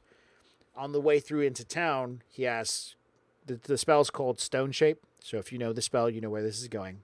He asks for, where they're at. I describe it. He says, a river, cool. I want to go to the river. I describe it some more, and he says, I look for peasants. He sees peasants, and he asks them, where's the clay beds at? And so the peasants pointed out. Now, clay, of course, for whatever reason, is not cheap in the player's handbook or some silliness like that, which I get. It's a component. Anyways, he went and got 20 pounds of clay and worked it. Put it onto the cart as they're heading into town, and he starts working it. They get to the town, and this is, he's high level. Maybe he missed this spell. Anyways, they get to the town, they meet the people, and they knew ahead of time that the town had become under siege at night by necromancer vampires that were bringing in undead. And so they had come to the town to fight undead and kick ass and take names. That was really the whole point of this little part of the game. They get there, he takes the 20 pounds of clay, shapes it into a 2-tiered ring castle wall with fortifications on each of the cardinal directions for the purpose of being able to launch attacks if they had the ballistas. All the while, these fortifications were designed to completely circumvent around the town and still provide that the river would flow through. This does not create gates or protections, so they had to deal with that. But after he took the time, made the craft roll, he cast Stone Shape on the earthen works below the city and just made 2 stone walls and 4 fortifications rise up out of the ground permanently. City's protected. Nice. Now, they did not realize that the vampires were actually in the city and the undead, the zombies weren't. So the vampires, they held off the incoming attack for several days. That being said, though, I personally have that grounded in my mind as being pretty epic. I like the idea that some spellcasters can permanently change the way the world works. I like, for the most part, all the spells are temporary. I really do. Some of them I like the idea that they're permanent. For the longest time, summon spells, I always believed that they would summon the animal from some other place to where you're at, and if the animal died there, it was dead. That was to the benefit of the caster going, you know what, tonight I'm having cow. And he summons a cow. And then he looks at the butcher and says, butcher this cow. This is my cow. It's not really his cow. He just technically stole it. But it's dead now. And the person in question who just had a cow disappear from his field. And so there was like rules for summoners and who they could and could not summon, or would and would not summon. So summoning animals generally don't have names. Most monsters don't have names. But if you were to summon, you have to have that summoning spell for that particular being, like a human. And then you have to know that human's full name. And then you can summon that human, which can be bad. So most of the summoning spells like that were generally destroyed or not used, or people didn't research them. So I put them in the games every once in a while just to fuck with people, because, you know, if you're a player and you come across the scroll that says summon human, and you understand this, the 2 times I've used it, the players immediately destroyed it as soon as they got their hands on the spell.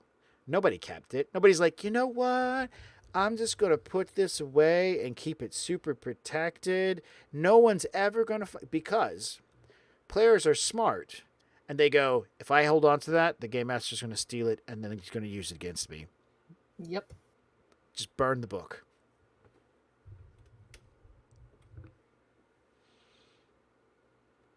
Oh, radio's been typing what I've been talking. Let's see what we got here. Ritual of Lethargy. Target's movement reaction are permanently reduced by points. Oh my goodness. That's a pretty potent one. Those spells actually exist in Pathfinder as well. There's stuff like that where it's like, if they, I forgot what it's called, but yeah, you can cast like a permanent spell that permanently decreases their level by 1. Oh yeah. I believe it. I just think, I don't know. I don't find that fun. It's not fun to deal with stuff like that. That's like, really? Great, thanks. Like, so let me tell you about the other side of the coin then, Paige. There are players who live for that moment. Oh, I know. They're sitting there going, I have 12 arrows. I'm going to make sure I keep hold of these. And you're like, okay. A couple of game sessions later, they go, I'm down to 3 arrows. What happened to yours? Well, when you fire an arrow, you need to determine if you get it back. I've been rolling that to keep track of my arrows. Sure. Okay. And they're excited about that stuff, the number crunching. I used to be like that. I used to play Battletech, and in Battletech, you have to number crunch everything. Oof.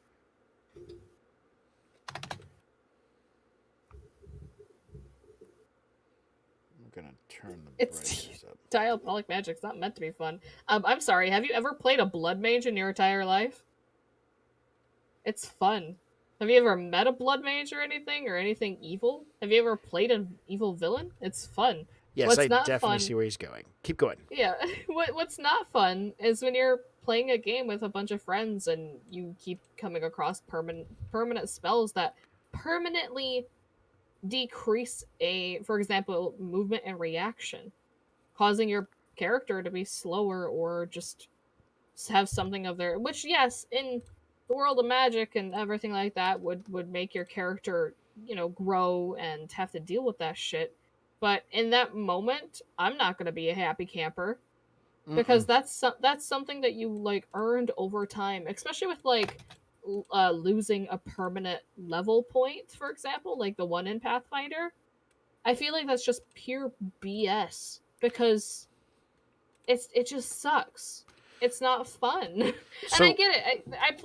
Believe me, I play Bloodborne, I play Darkest Dungeon. There's stuff in there that isn't fair, in my opinion, that is totally fair in the game. It's not fun. There are certain things that I think should just be meant for fun and playing around and stuff like that.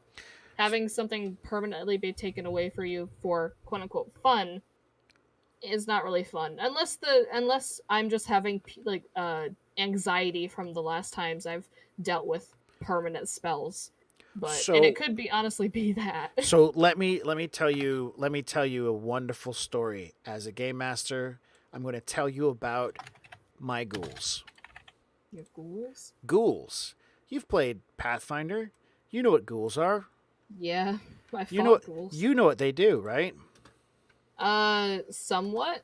I've Okay. been bitten by And one what that has happened? caused. It caused extreme illness that I couldn't. I couldn't really do anything in combat, and even when we. Paralysis. Oh, I was gonna say even when we were walking back, all I remember is being ill. All All I right. remember is my poor little sorceress throwing up. So ghouls have two attributes. That's my letting me know what's going to happen here soon. Ghouls have two real powerful attributes. One is their paralysis, and the other is their disease bite. If you get bit by a ghoul, you can catch the disease, but you can also be paralyzed. If they touch you, you can get paralyzed, Yeah. unless you're an elf. Elves are immune to the effect, which, in my opinion, is how things should be. There should be this cool dichotomy of like, oh, I'm immune to this creature because I'm an elf, or I'm not immune to that creature because I am an elf. Yeah, that makes sense. And I like that. I like that a lot. So I was running a D&D game for 3.5, typical well-spread group, healer of all healers, rogue of all rogues, fighter of all fighters, range combatant of all range combatants. You get the idea. Mm-hmm. They went to a necromancer's old hideout, and they knew ahead of time that people had been moving back in and taking advantage of all his leftover technology. And they were reawakening his undead army so that they could storm the valley. They are good players. They're going to go in there and they're going to stop these guys because they know that this war is coming, and a small handheld group of adventurers, they're actually just going in to steal this funky eyeball thing. And that was it. They get the eye. It's all going to be good. The necromancers. This is like the on switch for all his cool stuff. Anyways, of all the tunnels and everything, the necromancer gave his ghouls masks that they wore, and the masks cast the spell Fear on anyone they looked upon. And so that was the first thing. That's not what I did to my ghouls for most of it, but that one right there, that one will really mess with people. The other thing I did was I gave all my ghouls a climb speed. Only 10 feet. Sorry, no, 30 foot. A 30-foot climb speed. And that means they were able to climb onto roofs and hang from ceilings to attack people. Paralysis is a terrible thing because, and the reason why it's terrible is because you can suddenly lose your ability to control your character, like you did when you got turned into a bird. Mm-hmm. The reason why those things exist for a mechanic is to provide tension to the situation. When I added climb speed to my ghouls, I made them attack from the ceiling. But I didn't make them just like charge up and just start swinging and waylaying. They went to the ranger who was at the back of the party and they attacked him quietly with stealth and succeeded, and he failed his saving throw versus their paralysis. And the ghouls dragged him up into the ceiling. He was dead. They knew where they were at, and they realized he disappeared. Now, here's the important thing. That was an NPC. I did not kill a player that way. But they turned around, and and I was describing everything, and one player says, all right, now my ranger, he's going to be like, he can't. What's wrong with my ranger? You don't know, but he can't make an action. He was dead. He was taken. That added tension to the group as they suddenly realized one of their party members were missing, and they have no idea what happened. They immediately assumed it was a trap. It added a massive amount of tension. And yes, I'm pretty sure my player was upset the fact that her ranger died. But they went into, that's like going into, hey everybody, let's go to Dragon Mountain and get some lollipops. It's Dragon Mountain. You know, it's called that for a reason. Paralysis, level drain, these things are supposed to not just be tools to beat up your players, which you're right about. They're supposed to add tension to the situation. Tension creates excitement, it raises your heart starts beating, you get involved, and if they're used right, these tools can make for an exciting combat. Now, I wanted to kill the ranger off because they had 3 NPCs with them that were outbalancing the encounters. And so I just drew straws to see who is going to be. And I was supposed to be the extra healer, which would have been fine. It would have been more exciting for dramatic and whatnot. They would have been able to survive well. But I took out the only ranged combatant because he was at the back of the party. It just worked out conveniently. After that, my encounters were balanced. They did catch up with the ghouls and they did avenge their fallen comrade. But after that, every time I used a ghoul, in that scenario with new groups, old groups, there was a level of respect for the monster that I could not believe it could exist in the game. It was a learning environment, a learning curve for myself. When I sat down with a group of players a couple of years ago and we were playing in Iron Kingdoms, and they were heading toward a graveyard because that's where they were supposed to. There's 2 bad groups meeting up, and they're going to become a bigger, badder group. And the group was spying on them. And one of the players, when stopped at a local tavern, asked questions about the area. One of the locals said, "Don't go down that road, it leads to the graveyard." "What's wrong with that?" "The graveyard has ghouls in it." And the player said, "Dude, Max is using his ghouls. I'm not going in that graveyard." I was like, that's metagaming. That's not cool, dude. He's like, "Dude, your ghouls are ridiculous. They're not stronger. They're not faster. All they have is a 30-foot climb speed, which allows them to hang from a ceiling. Their incredible strength already allows them to pick a full-grown man up off the ground. And if they have a high stealth roll.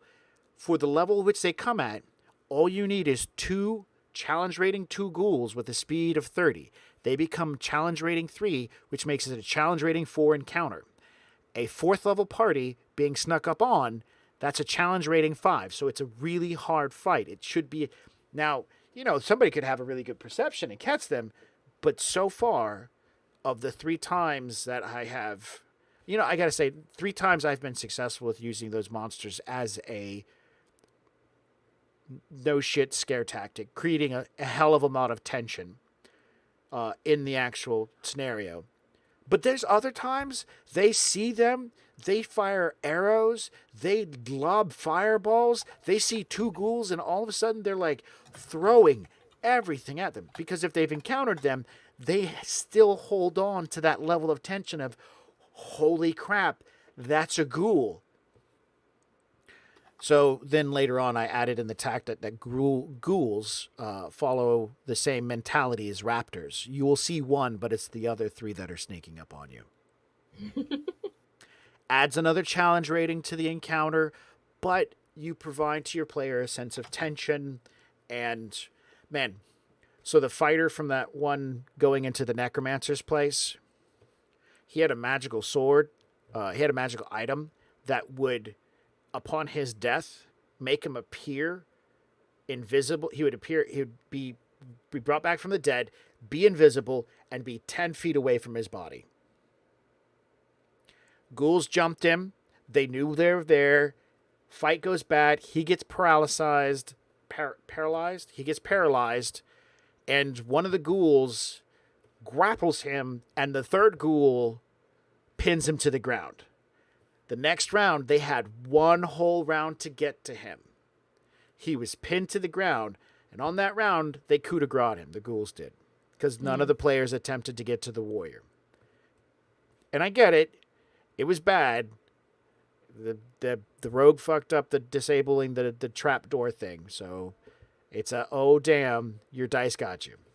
When he appears butt-ass naked next to him, his sword is a sword of calling, so he can just lo, and it jumps into his hand. Which you're thinking, this would be great. Get your sword, haul ass. Ah, fuck no. He decides, I'm going to kill those who just killed me. Butt-ass naked, he calls his sword and goes to town. Kills one ghoul right off the bat. The other ghoul jumps up, and my giant red D20 rolls a natural 20. And I said, I'm sorry, dude. He hit you. You need to save versus paralysis. Don't worry, your saves are really good. Just don't get less than a 5. And he rolls a 3. And he yells at me, he says, don't fucking say that shit. Don't ever say that shit to me again. So now that he's paralyzed, the rogue's now trying to get through the door, but he's naked. He has no armor. He has no defenses. Yeah. The other ghoul reaches up and just makes a called shot for the throat, and I roll another 20 on the same dice right after that. So it's a successful hit for the throat. It does a lot of damage, and the cleric's not able to staunch the bleeding or the wound. He died a second time in the same fight. And I wasn't happy about it. So I'm not going to go back and be like, oh, you guys shouldn't have been in the Necromancer's Mountain. So they kept as much as their body as they could get, his body they could get a hold of, went back to town, and forked up a bunch of cash to have him rezzed.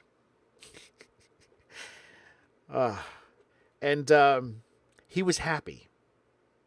He was excited. He was planning on fire weapons and carpet bombing the mountain and getting back up in there and killing as many of those ghouls as he could. For him, that was awesome. Well, yeah, he also got his character back. Yes, he did. I would be more pissed if I didn't get my character back. And but like I can say maybe it's just because the GM that I had didn't deal with tension very well, and that could be it. And like I said, it's another thing where, what I like to call RPG anxiety, that could also be it, because that, if anybody knows, my first Pathfinder game was like an abusive relationship. So like there were things that were great about it, and there were more things that just fucking sucked, and it affects me whenever I play a game currently today.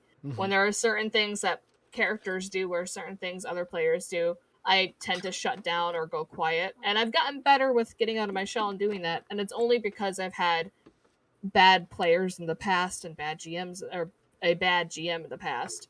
And but yeah, because that GM would do multiple different things that were, in my opinion, they were just doing it for, the kicks. Plus they like to create their own monsters and see how, we were basically, their guinea pig. But but yeah, I don't mind tension. I have learned to deal with things that come with playing a 50-50 chance type of games where it is based on rolls and stuff like that. Because I've had, for example, my Inquisitor, I've had I've had him train to fight these creatures, to fight undead. That was part of his background and blah blah blah. But whenever I would fight something, my dice would always roll low. And so he always missed, and it pissed me off. But the thing is, I kind of learned to deal with it, because maybe something about this place threw off his vibe. Maybe he's not in the right environment. Maybe he's just having a bad day. Maybe these undead skeletons are really fast. It could be multiple different things. And I've learned to deal with it. And I think that's one of the reasons I love my Inquisitor so much, and I wish I could play him again. Because I learned to deal with certain things. For example, with that same character, we were hunting down cultists, and one of the cultists formed mandibles on his face. And I was upset because I was like, great, I'm never getting this off. I don't know how to get this off. And the oracle in our group basically went up to him and restored, like she cast restored energy or something like that, which Mm-hmm. basically brought my attribute that was down brought back up, and that that actually got rid of the mandibles, which I Oh, was really cool. happy about, because I was like, I don't want to be walking around with mandibles. Like that's not uh but that was a different GM, and that GM did very, very, very well in the Pathfinder setting and everything. But yeah, maybe it's just I need to play like Pathfinder or Shattered Isles, for example, with a better GMs and stuff like that, which you guys are fucking fantastic for Thank me. you. Um and it's actually like working out fine. I just get nervous. I get anxiety There's whenever shit nothing like that wrong with happens. that. It's nothing. So, man, you talked about making own monsters. My son has been role playing. I've been providing him games for like the last 2, maybe 3 years. He started at 8, I think. And Cassie is a lover of the young adult kind of story scenario and stuff like that. And so when the opportunity arose to do this, we saw this as an opportunity to game for my son to get some good role playing experience. One of their scenarios, they're both kid characters. She's playing a Keshan barbarian from a noble Mm-hmm. family, and she lives up to her honor and nobility. And my son is playing, catch this, a noble wizard from Marseille. Hey. Yeah. And man, he would he dresses to the nines all the time. Like when they're going out on adventure, I say, "So what are you doing?" He's like, "Oh, I'm going to get my new robe out. It's the one that's got silver filigree on it, and I'm going to be wearing my purple sunglasses." He is dressed like he just spat out of the high fashion district in Marseille every That's time. amazing. His travel clothes are always really fantastic. Like they have big poofy pockets or something. And he goes in these descriptions, and so that's really Yeah. cool. They're going about. They run into these thugs in the street harassing a guy. They stop him. They stop the thugs. The thugs run away. Run away, and the guy tells them they're after my eggs. My baby is back at my house. I'm too old to get back there quickly, and my horse isn't fast enough. You're young, you're spry, you could probably beat them back. I live at this old ruined fort. Get there before they do and stop them. Sure, not a problem. We'll be the right people. We'll go do this. Mm-hmm. They get back there, and he refers not to his baby, but as his treasure. Get back and stop them from stealing my treasure. And they're good kids, so they're going to go do this. They get back there. His treasure is his pet cockatrice. So Mm. as they're Yeah. moving around, there's a lot of strange shapes that some of them look kind of humanoid and animalistic. And it starts clicking in their heads that maybe there might be like a Medusa like thing around. Mm. But most of the things are made of like sand and limestone. And so it looks odd. This cockatrice, when it brushes its tail feathers on you, you turn into mud. Oh, neat. There's no Okay. coming back from that. Yeah. No. Permadeath. Yeah. So they're running around, they're seeing all this stuff, and then they find a muddy human shape in a bed. And they're like, oh, damn, I think we're in a bad place. The rogues show up, and they're like, oh, man, we've got to find this treasure and get out of here before this cockatrice finds us. As they're running about, my wife sits there and goes, there's got to be something we can do to protect ourselves. And my son says, yeah, something like if we could cover ourselves with something. And then she pops up and says, let's cover ourselves in mud. And we'll look like we've already been turned into mud, and maybe that'll help. Actually, the cockatrices, I was basing it off the predator sense. The mud is just basically you wouldn't see them. So they do this. Mm-hmm. No key from me or anything. Cockatrice shows up. They witness the two thugs getting turned into piles of mud. It's definitely not a YA, young adult kind of story, but Mm-hmm. that's like a twist you can do on a monster and creates tension. Yeah. Scary ass tension. I remember the first time I've dealt with a cockatrice or something similar was actually in Shadowrun. I was in Shadowrun 5e, and Oh boy.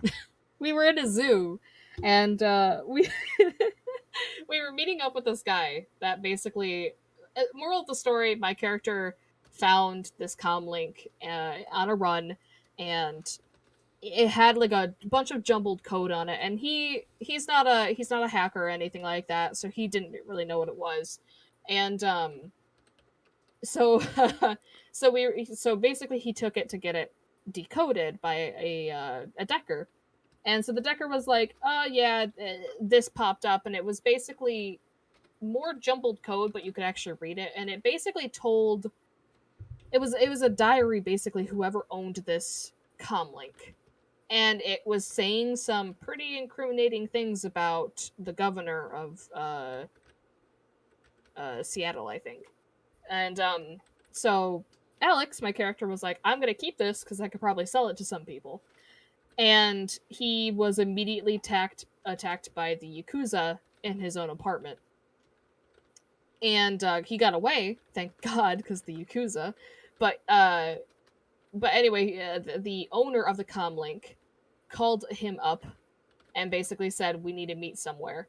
And they were going to meet at the zoo. Now, if you've ever been in a zoo at the in Shadowrun, they have like mythical creatures and stuff like that. And we were near these mythical creatures. There was like a giant bear there. There was a cockatrice. I think it was a cockatrice, but basically it was a basilisk. Correction. And basically, and as we walked up, I had knowledges of myths and folklore, so I rolled that, and so Alex knew what it was and what it could do. And basically, if you look at it, you turn to stone. That's kind of what it was. And we immediately got shot at, and one of the other players took a bullet for the guy that we were talking to, and he immediately went down. And we immediately like took cover and stuff, and I was like, guys, I have a bad idea. And I was trying to release the basilisk. I ended up releasing the bear because the glass was more fragile, and the bear didn't, bring his attention to us. It brought its attention to the people shooting at him. But it was funny too, because once we got out and we got away and we were in a safe apartment where no one was attacking us, I had a backup plan because the NPC that we were talking to, one of the main details of that character was he had mirrored sunglasses. And and he dropped them during the fight when he was tackled. I picked them up because I was going to hand them back to him later on. So I had them, so I was like, well, I had something to stop the basilisk if it attacked us. And I was also like really upset that I wasn't able to release the basilisk. Like, we got out of it, and I was in the apartment, and they were like, yeah, we got away, I can't believe it. And I was like, I fucking wanted to release the basilisk. like, I was so upset about it. But yeah, having that tension of like people breaking glass and stuff, and that GM, which I still play with every Sunday, she's fucking fantastic. Awesome. She's great. So like, there are certain scenarios like that and other scenarios that are different, that we have to deal with. But it reminded me of that. Awesome. Yeah. So that, by the way, is what I'm going to be doing in the Friday Night Frights game. As I run the game, I'll definitely be working on to keep the tension building and pacing properly as you move forward toward like the points of the story. Pacing is really important. Yeah. It's one of those things that like if you screw it up, you got to change the way in which everything works. And sometimes, man, I'll be in the game and I'll be at a port, but I'm having so much fun with this one part. They're interacting with Cookie, and Cookie's saying stuff and doing stuff, and I'm all up in it. And I'm like, I looked out at the clock. I'm like, well, there goes 40 minutes of the game. I need to start cutting things out. Sometimes sometimes I okay, let me restart my sentence. You did 3 Um, times just then. yeah. uh, Role playing in games I feel is 100% necessary, and I honestly don't mind an entire session of role play. There are some times where if we do it too much in any setting, even in Anarchy, we do it sometimes, um, which ends up being, or at least it's either we role play too much or nothing, or we get away with a lot of things. Hmm. That's why I kind of like having plot points in Anarchy, which anybody who watches Anarchy knows that usually I'm the one that's like, and plot point, there's guys behind this door, because I want to beat something up. Yeah. And but yeah, sometimes I do honestly love roleplay settings, and plus if I'm in a campaign uh that doesn't have a lot of roleplay stuff in it doesn't feel like I'm playing a character. It just feels like I'm playing like a video game character, Hmm. like um like Pokemon or something, where I'm not really attached to them. Uh, Yeah. So, but and I know what you're talking about. Um, and that's a level of separation in the story design that, and you remember I was telling you about those guys who are like all about the numbers, who keeps track mhm, of his number of arrows. yeah, I've had those people in games. I have those people in games where it's just the numbers. That's all they're really worried about. Can you survive? Can I survive? Stuff like that. And the happy the happy part is trying to be in the middle. Now, that being said, you can't you can you can't always satisfy everybody, but what you can do is you can get a game in which is all about the numbers, yeah, or you can get a game that is all about the role play. And when I say all about the role play, I do want to point out I am not talking about a game of talking heads. I am talking about a game where there are character sheets, stats, numbers, and dice are rolled. That is the farthest edge, because if you go one step farther than that on the role play aspect, you get into a game called Talking Heads. There's nothing wrong with Talking Heads. I don't want to play it. I don't want to do it. I've done it before. It's kind of cool, you know, but I need stats. Why? Because it helps balance it out for me. It helps give it a level of mediocrity. It gives me an idea of placement. It gives me the ability to flesh the world out and know that there are limits within the world. In a game of talking heads, there are no limits, which is fine for that. But that's not tabletop role playing. That's role playing, but it's not tabletop. And so the in between is where I have a tendency to stay. I like chunking with the numbers. I love working with the numbers and stuff like that. And I want to role play too. So I kind of try to go between as much as possible. yeah, When you find those people who are, I made this monster, you guys fight this monster, you guys lost, no big deal. That tells you right off the bat that game master is more about the numbers than the role play. And there's nothing wrong with that, but that's not your group. If that's your friend, then you tell them, I like you, but this isn't my play style. yeah. This Thank you game for, isn't for me. thank you for the invite. We can still hang out. I just don't want to roll dice at your table. Hmm. Yes, DeQuois is correct. Round table storytelling, like telephone games, stuff like that. I call it talking heads. Um, when yeah, no, I'm gonna totally derail everything, but it's fine. I guess that's what we're here for, right? Just to chat. So like, We've been writing. We've been we writing have been. You guys have stuff. been writing more than I have. I mean, holy crap! I've done like 3 in the last hour. I did 1, 2, 3, 4, 5, and I'm working on 6 right now. See, I knew this was going to be productive, but I forgot where I was going with my other side tangent. Sorry. No, it's fine. It's the side tangent's over, I guess. I guess I should write another spell. Yeah, that would be good. All right. Well, I did add Soul of Mud. That reminded me of when you were talking about the stuff. It reminded me of the cockatrice story, and I was like, oh, Hmm. hey, here's a good idea. And basically, it's a spell that druids can use. They know they're about to take some sort of spiritual damage in the game. They refocus it, and then they turn it to healing. Oh man, dude, miss you too, man. I hope life is going good over in Crestview. And they can refocus it into healing energies. Ooh, okay. So it's an actual like a healing spell, but you have to be kind of taking some damage. Give and take, give and take. Yeah. Do you want me to go over the stuff that I just wrote? Because I don't even Yes, know if it's please, gonna because work. I haven't even looked into it. I see blood clot.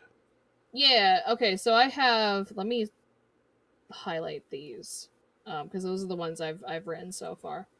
Um, the first one I wrote was Waning Curse. A curse spills from the caster's lips, causing their victim to go into violent illness, diminishing them to fall to their knees weakened.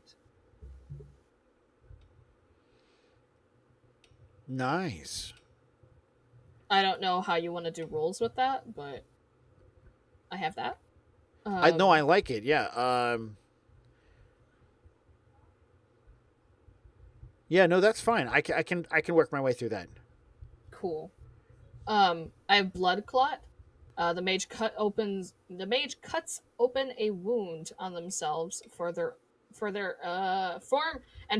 blood as thick as I didn't write this very well It's apparently. fine. As a thick ball and that is thrown at their victims. What about instead of thrown fires at their victims? Sure. Because there's nothing. I cut my hand and all of a sudden this ball of blood is congealing and I fire it off like a missile. Holy crap, that's gross. Yeah, that would be cool. And then I have thick blood. Their victim's blood or even the caster's blood becomes sticky.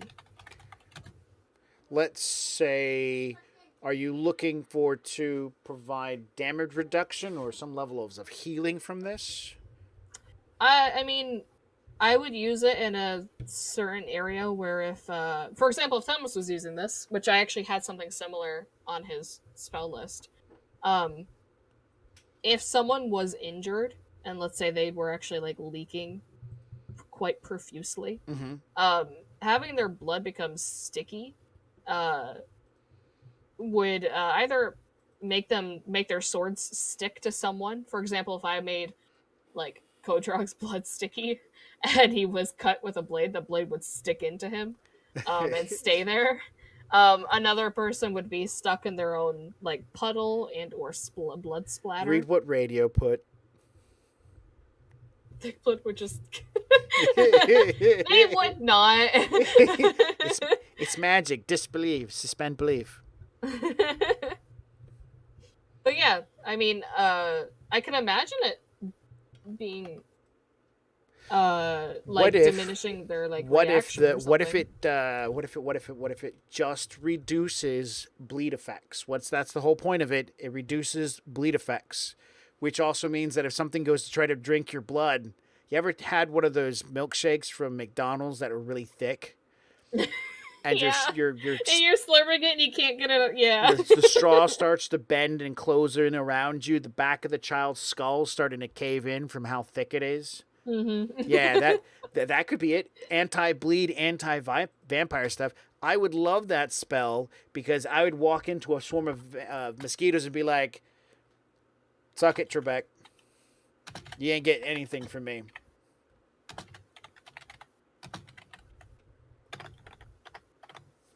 I like it. That's a good one. That's a very good defensive diabolic. Because diabolic casters might actually end up dealing with bloodsuckers. Reducing bleed effects. Yes.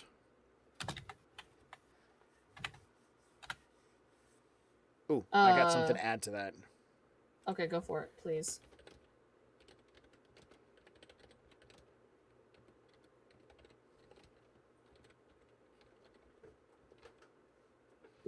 Did I spell that Nice. right? I did not.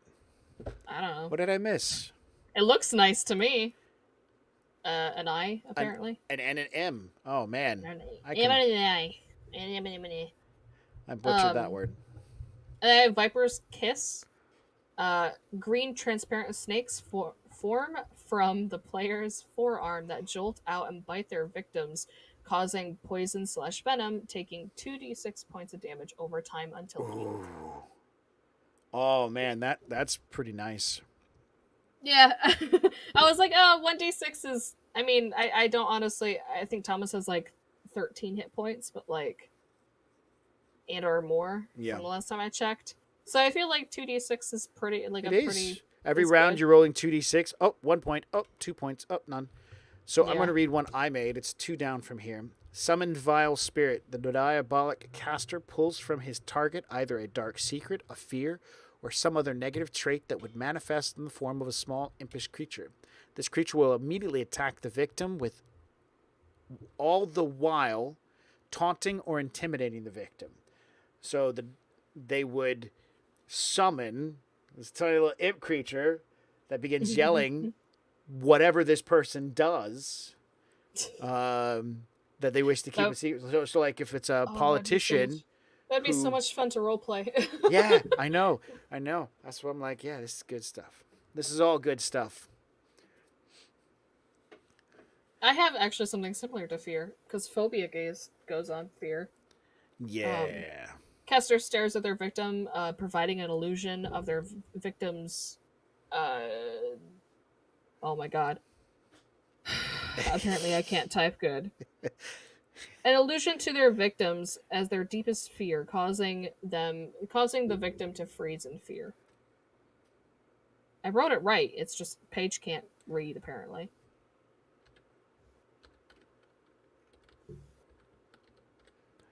Thank you, radio. So, Dequa, you're talking about a magic item that heals people. It's an arrow that's +2 to hit, +2 to damage, and heals for 10 points. Would it be like if anybody's here play Killing Floor and you play as the medic and you shoot your friends to heal them? Kind of reminds me of that. The siren in Borderlands 2 also shoots your allies. Oh yeah. I can imagine somebody having a bow and being like, "Oh, so you're the ranger," and she's like, "No, I'm the medic." Like, as she like knocks an arrow in her bow, and you're like, "Oh, okay."